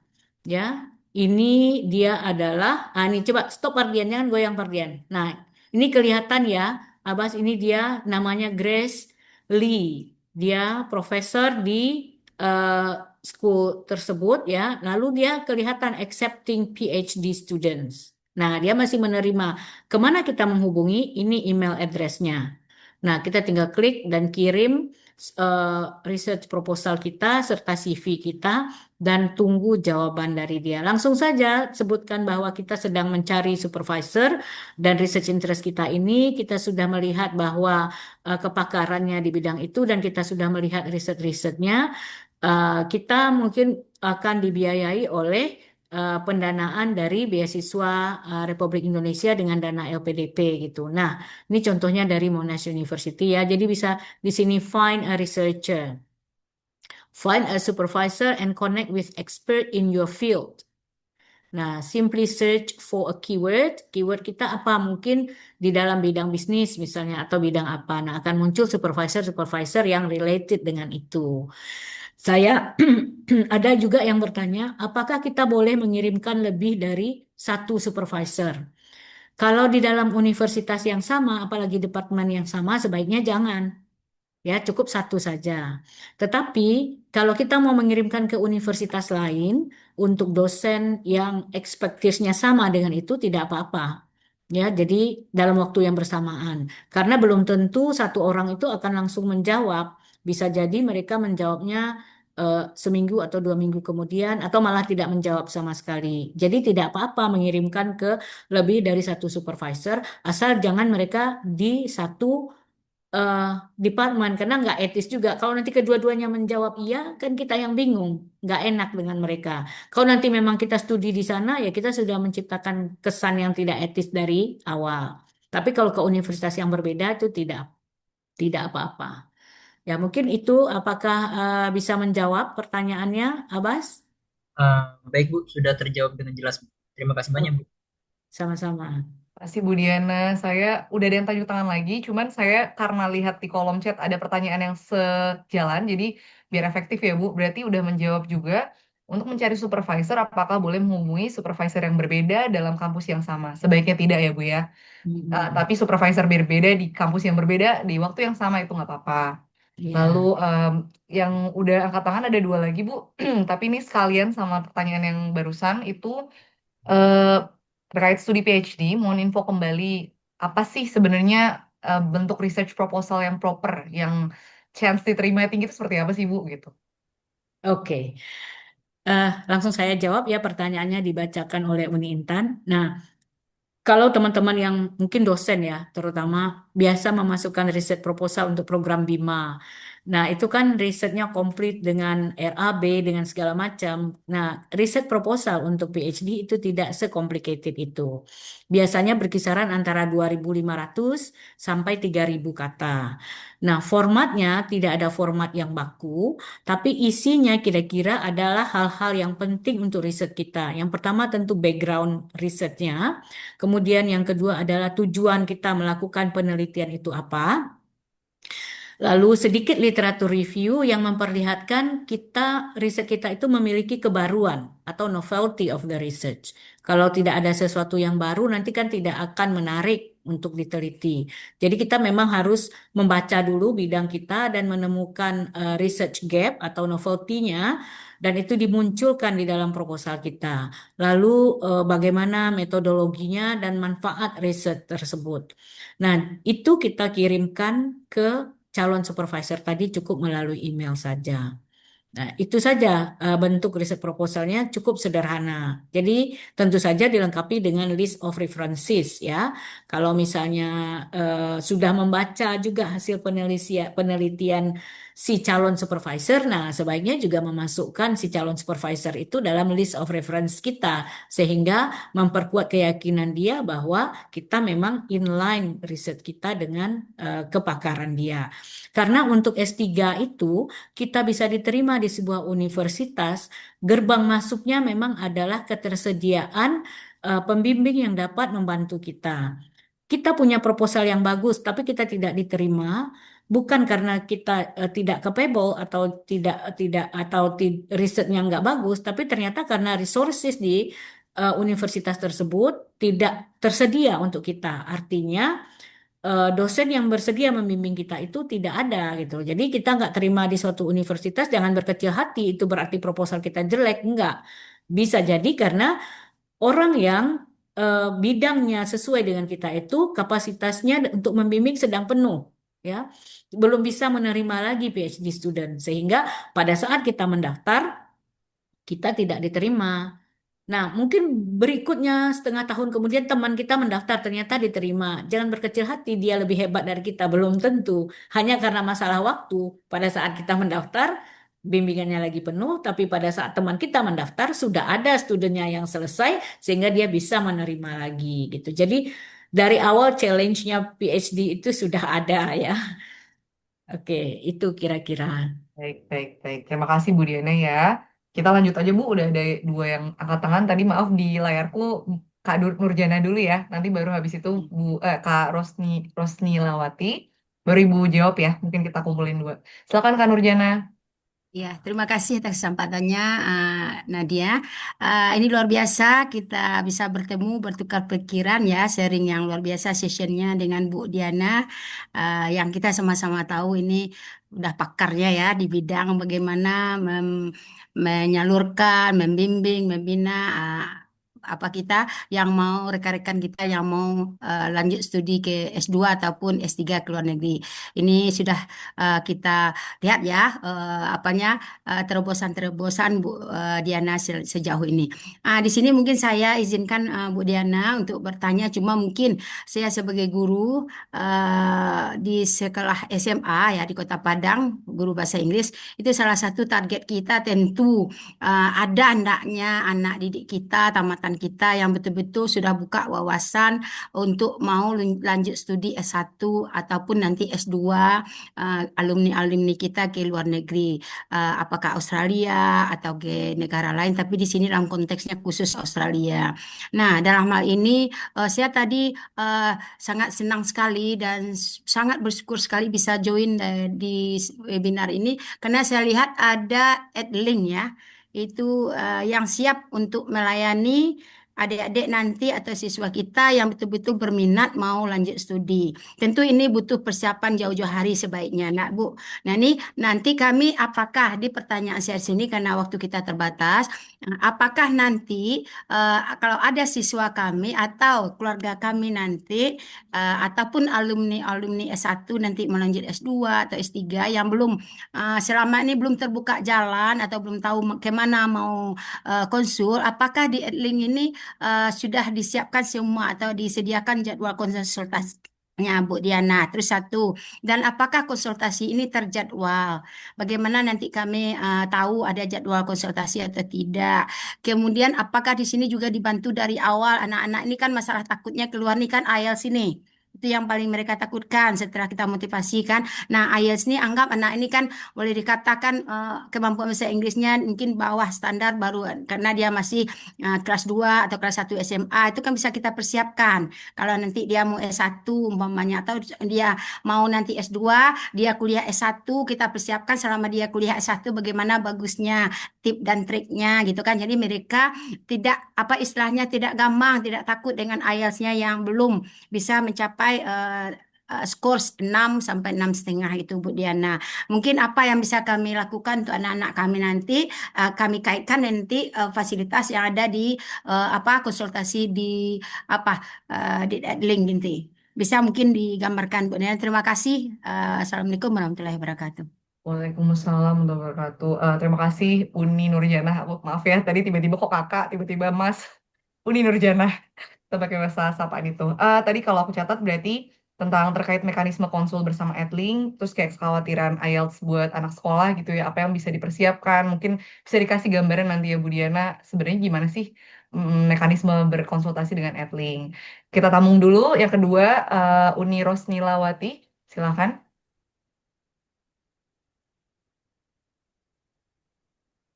Suaranya mute. Oke. Ya, terima kasih Unintan atas kesempatan yang diberikan. Terima kasih Bu Dian, luar biasa sekali. Nah, saya Rusnelawati, sebenarnya agak terjawab juga sedikit, agak mirip kasusnya sama Ibu Nuriana. Ini terkait saya. Nah, jadi eh, saya jujur belum pernah ikut tes HIS, Bu.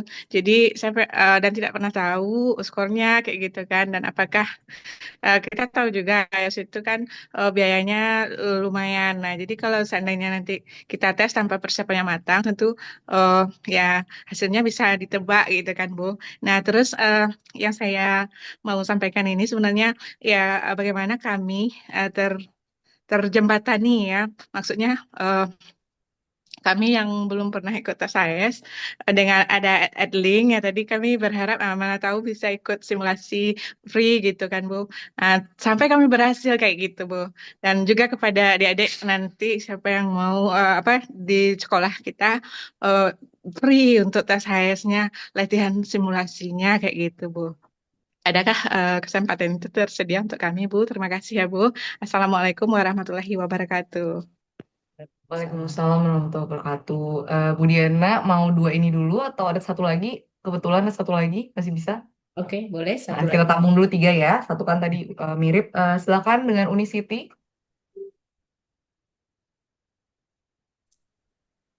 Assalamualaikum warahmatullahi wabarakatuh, Bu. Mohon maaf, apa suara saya terdengar? Iya, Kedengaran, tapi agak kecil nih. Ya, baik, Bu. Apakah suara saya terdengar? iya bisa. Sudah.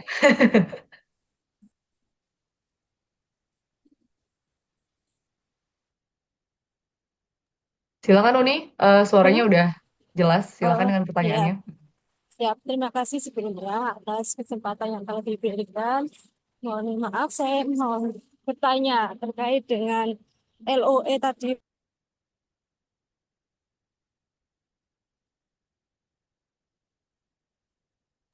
Halo Unisiti, terputus ya sepertinya ya.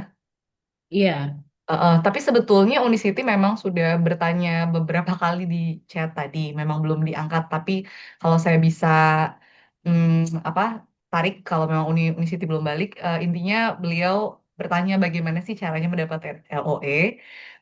Mungkin nanti Bu Diana bisa ingatkan kembali gitu ya. Eh, tapi yang kedua tadi pertanyaannya sebetulnya menarik karena sepertinya Unisiti ini dari lulusan D3.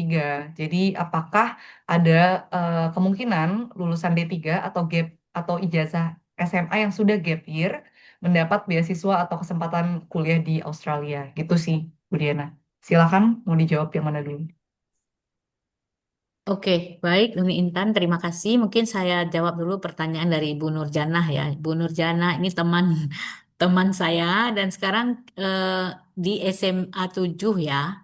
Ya, nah pertanyaannya tadi bagaimana untuk jadwal konsultasi dengan Edling? Apakah terjadwal, ada waktu khusus, atau bisa kapan saja? Nah, sebenarnya kantor kita buka setiap hari kerja dari jam 9 pagi sampai jam 5 sore untuk hari Senin sampai Jumat. Nah, itu Pardian selalu available untuk konsultasi.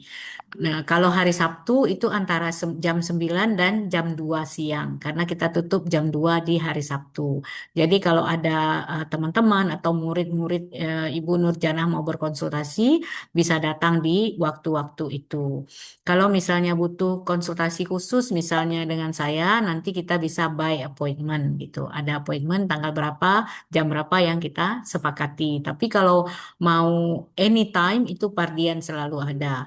Pardian adalah konsultan pendidikan yang sudah berpengalaman ya, sudah hampir 4 tahun mengurusi Bapak Ibu yang mau S3, teman-teman yang mau S2, dan juga ada yang S1 dengan beasiswa Garuda tahun kemarin ya, dan sudah certified khusus untuk UK eh, consultation ya, ada sertifikat Pardian dari British Council untuk konsultan pendidikan. Bukan berarti ke Australia tidak tersertified karena memang Australia nggak memakai sistem itu ya.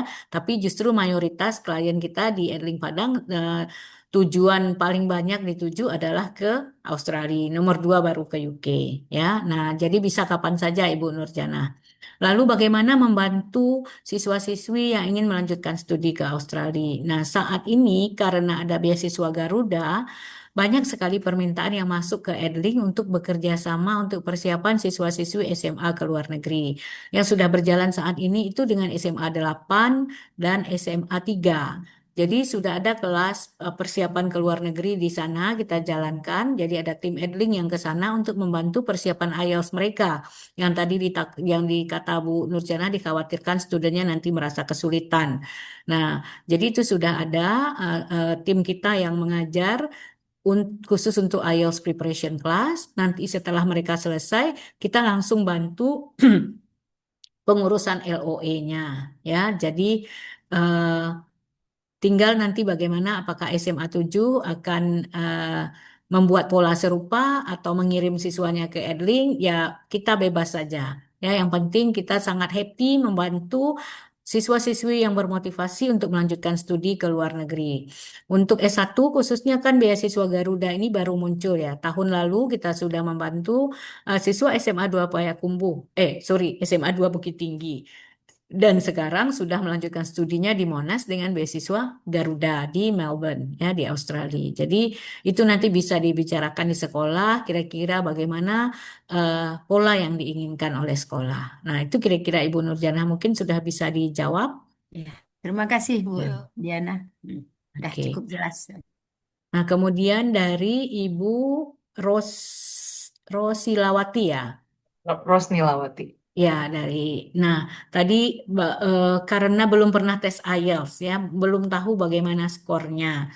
Apakah tersedia simulasi free? Nah, hari ini tadi seperti saya sudah sampaikan ke Uni Intan, kita memberikan 10 voucher IELTS simulation. Nah, mungkin bisa salah satunya nanti diberikan kepada Uni Rosilawati ya, karena sudah bertanya dan memang membutuhkan Rosnilawati ya, dan membutuhkan apa namanya prediksi skornya, nanti bisa kita berikan salah satu voucher IELTS simulation itu untuk Uni Rosnilawati. Kalau dari skornya nanti ternyata sudah bagus, bisa langsung mengikuti tesnya saja ya untuk persiapan studinya. Tapi jika seandainya membutuhkan persiapan, kita juga ada kelas IELTS preparation class di Edling yang nanti bisa dikonsultasikan lebih lanjut secara detail dengan Pardian bagaimana mekanismenya.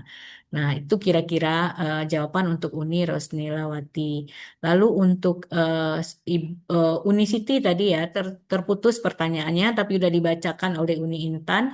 Bagaimana jika D3 dan ada gap year untuk melanjutkan? Nah, rata-rata beasiswa ini kan tidak ada jenjang tengah-tengah gitu ya. Adanya jenjangnya S1, S2, atau S3. Lalu dari D3 untuk ke S1 itu rasanya belum ada beasiswanya. Nah, kalau misalnya apakah yang untuk gap year bisa? Gap year ini kan biasanya mengacunya ke anak SMA yang mau kuliah ya. Kalau yang S2 tuh udah jelas setelah S1 mereka kemana-mana dulu baru S2. Nah, kalau untuk beasiswa Garuda tahun ini, kalau tahun lalu mereka menerima gap year. Student yang kita bantu itu adalah gap year dari tahun sebelumnya.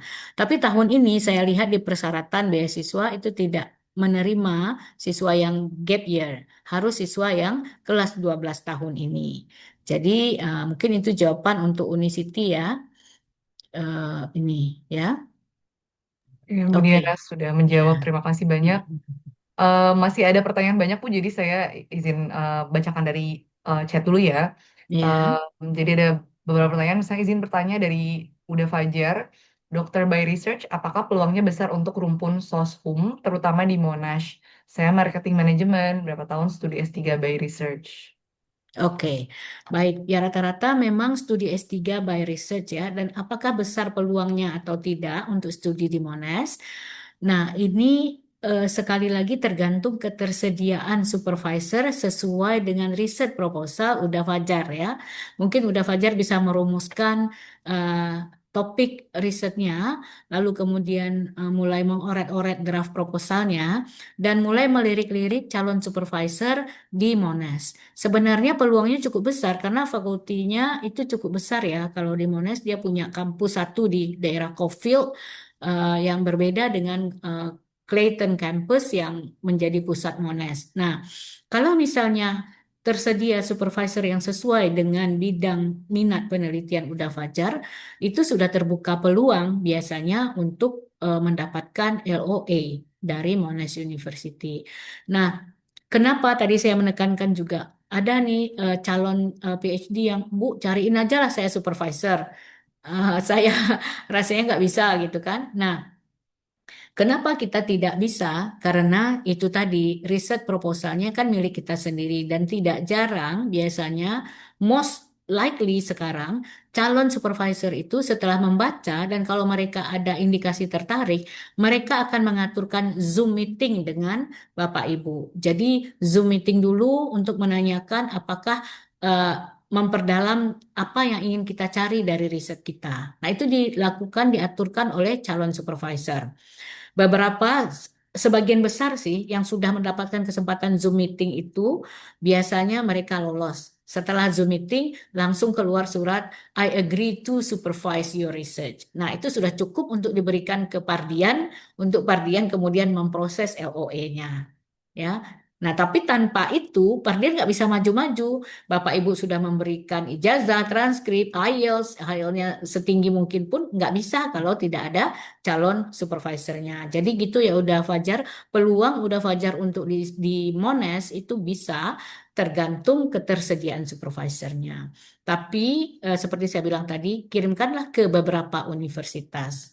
Karena itu akan membuka peluang kita untuk mendapatkan calon supervisor yang lebih cepat gitu. Ya, itu Makasih Bu kira-kira. Diana.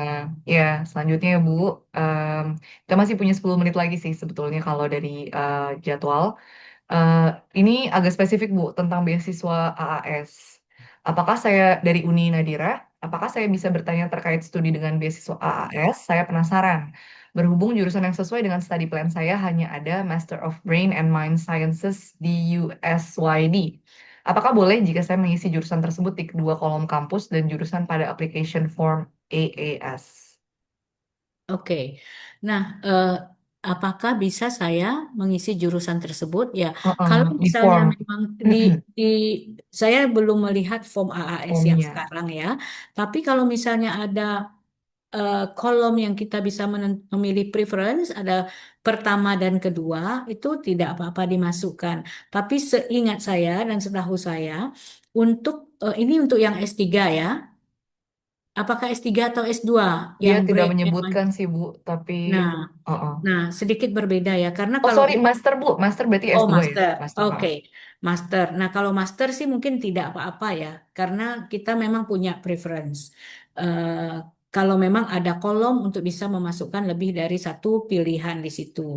Tapi kalau S3 kan memang dituntut sudah ada komunikasi awal dengan calon supervisor, sehingga kita hanya bisa memasukkan satu aja gitu. Ya, oke. Begitu Oke, kira-kira siap. Nadira. Ada, oke itu ya Uni Nadira. Tadi juga Uni Nadira sempat nanya apakah memungkinkan konsultasi dengan ibu atau tim Adlinks secara online. Oh, secara online. Heeh. Biasanya secara online kita lakukan banyak yang bertanya lewat WhatsApp ya.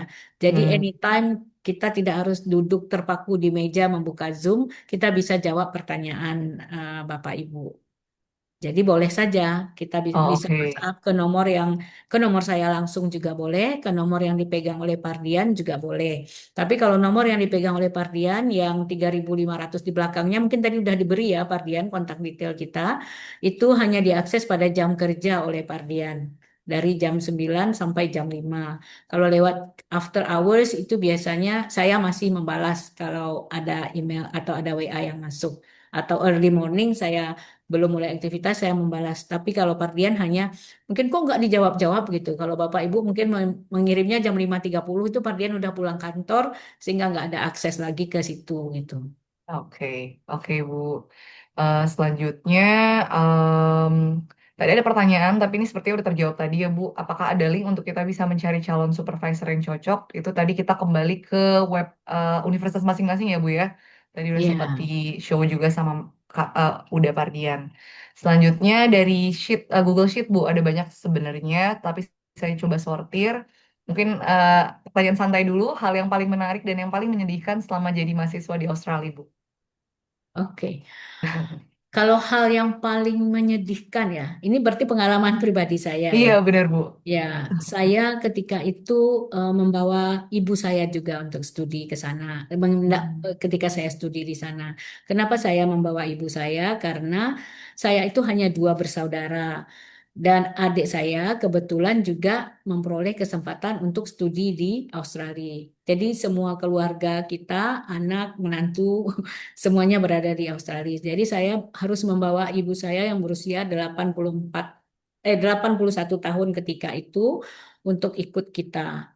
Nah, unfortunately, ketika sudah mungkin sekitar 6 bulan di sana, ibu saya terdeteksi kanker stadium 4 dan harus dioperasi dan harus dikemo.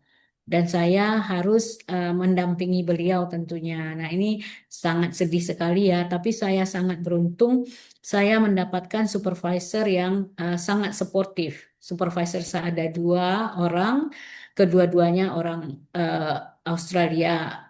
Maksudnya kan ada juga pembimbing-pembimbing yang mungkin ada dari Pakistan, asalnya dari India. Saya kebetulan dapat yang dua-duanya berasal dari Australia. Profesor Paul Richardson dan Profesor Helen Watt. Mereka berdua sangat suportif sehingga eh, mereka mengatakan bahwa saya tidak harus push dulu, saya bisa berhenti dulu pause PhD-nya untuk merawat ibu saya karena harus keluar masuk rumah sakit. Kemudian eh, tapi mereka agar saya tidak terkena sanksi akademis karena tidak ada kemajuan, profesor pembimbing utama saya itu memberi saya namanya writing up away karena saya sebenarnya udah di ujung, udah di injury time, saya harus memasukkan skripsi saya. Jadi ada namanya fasilitas dari kampus itu dia mencari-carikan, ada namanya periode writing up away di mana mahasiswa ini boleh off, tapi dia memberi kesempatan kepada saya untuk bimbingan. Nah, jadi saya tetap berada di bawah bimbingan meskipun secara administratif saya itu off gitu. Nah, Tentunya ya tidak seintensif biasanya karena saya harus bolak-balik ke rumah sakit. Kemudian juga ketika ibu saya pertama kali terdeteksi itu dan kata dokter harus segera dioperasi, kita tahu di Australia itu sangat sulit untuk mendapatkan kesempatan operasi kalau tidak mengancam nyawa. Kalau operasi amandel saja itu bisa menunggu sampai 6 bulan. Nah, karena ibu saya itu terjadwal cepat, itu tandanya urgent menurut dokter di sana. Sementara saya sudah terjadwalkan untuk eh, simposium ke New Zealand bersama supervisor saya. Kalau simposium itu kan satu rangkaian ya, satu topik yang diisi oleh beberapa paper. Nah, saya ceritakan dan dengan pengertian mereka yang penuh, supervisor saya bilang, simposium grup kita tetap harus jalan, jadi kamu siapkan saja bahan presentasinya, nanti saya akan presentasi atas nama kamu di konferensi tersebut. Nah, akhirnya supervisor saya dan teman-teman yang dalam satu simposium itu berangkat, dan mereka tidak mengecilkan hati saya ketika sudah di bandara, supervisornya masih WA saya, we're thinking of you, semoga semuanya baik-baik saja gitu. Ya, jadi juga ketika saya sudah selesai, saya tidak dipush karena mereka mungkin juga memperhatikan kesehatan mental kita ya agar kita tidak terlalu tertekan. Ya, dia menulis take some time to smell the roses, Diana. Life is not all about PhD.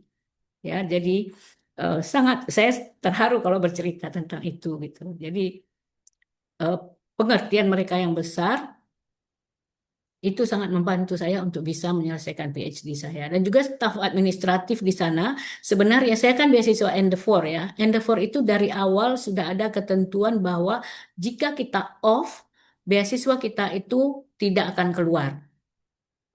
Jadi tidak akan dikeluarkan ketika kita aktif lagi. Pokoknya beasiswa itu jalan sesuai waktunya. Tapi ada satu staf administratif yang menelpon case manager saya. Kita sebagai penerima beasiswa Endeavour itu punya satu dedicated case manager yang meyakinkan bahwa eh, beasiswa saya itu harus keluar. Akhirnya itu mendobrak aturan jadinya. Akhirnya beasiswa saya tetap keluar. Jadi saya sangat bersyukur dikitari oleh orang-orang baik ketika saya mengikuti eh, PhD itu sehingga bisa selesai tepat waktu. Nah, itu yang mungkin agak sedih ya. Tapi saya senang saya bisa mendampingi full ibu saya untuk mendapatkan perawatan terbaik di rumah sakit kanker terbaik di Australia dengan kesempatan yang diberikan oleh supervisor saya. Mungkin yang menarik tadi ditanya yang menyedihkan. Nah, sekarang yang menariknya, kalau bagi saya yang menariknya kalau orang mengatakan bahwa eh, studi di negara Western di mana Muslim menjadi minoritas, kita nanti akan sulit beribadah.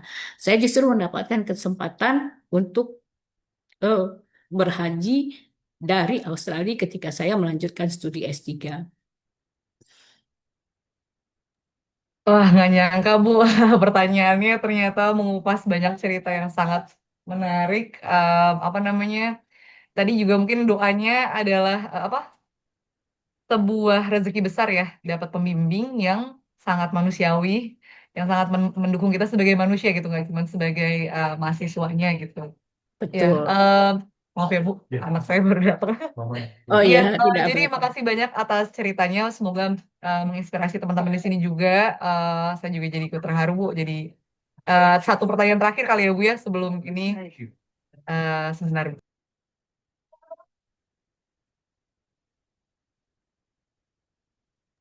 Oke, satu pertanyaan terakhir sebelum kita tutup. Ini adalah terkait tips dan trik menyiapkan dana untuk persiapan keberangkatan, visa, asuransi, dan kehidupan awal saat sudah sampai di Australia sebelum dana beasiswa cair. Nah, itu gimana ya, Bu, cara mengakalinya? Oke, baik. Kalau dengan beasiswa AAS itu biasanya beasiswa kita akan cair once we land in Australia. Jadi begitu kita mendarat, dana beasiswa kita buka account, itu dana beasiswa akan langsung masuk. Itu hampir tidak pernah tertunda. Ya. Nah, kalau dengan beasiswa LPDP biasanya ada ada settlement allowance yang besarnya adalah dua kali beasiswa kita per bulan. Jadi sebesar 2 bulan beasiswa. kalau saya tidak salah ya. Dan itu sudah cair setengahnya sebelum kita berangkat. Ya, jadi kebetulan anak saya juga penerima beasiswa LPDP, sekarang sedang studi di University of Melbourne.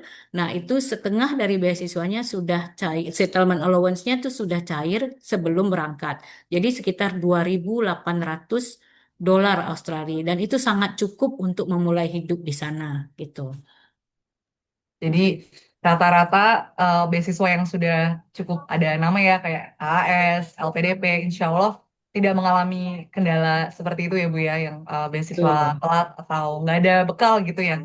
Ya. Mm-mm. Ya, kita sudah sampai di penghujung acara Bu, meskipun sebetulnya pertanyaan masih banyak banget, cuman kita bisa sarankan langsung ngobrol sama Edling ya Bu ya, biar makin Boleh. puas. Ya. Saya jadi ingat pengalaman di waktu SMA di Padang, itu emang Edling lah yang pertama kali membuka mata, mulai mencari apa beasiswa dan kemungkinan kuliah keluar gitu. Nah, saya mau menutup, tadi ada banyak sekali poin-poin, jadi saya mungkin mau menutup sesi ini dengan eh, apa statement dari Bu Diana sendiri gitu ya, bahwa mungkin substitusi ilmu bisa kita cari di mana saja. Substansi, sorry, mungkin substansi ilmu bisa kita cari di mana saja, tapi pengalaman hidup, networking dengan orang-orang dengan latar belakang budaya yang berbeda, itu yang kita tidak bisa dapatkan kalau kita tidak kuliah di luar negeri gitu ya. Misalnya itu yang kita cari. Dan bagi Betul. siapapun yang bersusah payah, pasti awalnya sangat berat persiapannya, tapi insya Allah akan Allah berikan jalan bagi semua yang bersungguh-sungguh gitu ya Bu ya. Itu saja dari saya. Bu Diana mungkin ada mau closing statement? Ya, baik terima kasih Uni Intan. Ya, sekali lagi saya mengucapkan terima kasih kepada Mata Garuda yang sudah mengundang kami untuk sharing bersama teman-teman di sini. Dan satu statement saya mungkin yang bisa memotivasi ya, saya harapkan bisa memotivasi bahwa studi ke luar negeri itu bukan lagi hal yang sulit dijangkau seperti pada tahun-tahun sebelumnya ketika saya mau melanjutkan S2. Sekarang banyak sekali beasiswa yang tersedia untuk kita dan yang terpenting adalah bagaimana kita memperjuangkan beasiswa itu. Layak atau tidaknya kita dapat beasiswa itu adalah tergantung dari perjuangan kita sendiri. Jadi teman-teman jangan putus asa, selalu ada jalan bagi kita yang berkemauan keras untuk mewujudkan mimpi kita melanjutkan studi ke luar negeri. Oke, terima kasih banyak Bu Diana. Di closing statement juga masih menyemangati kita.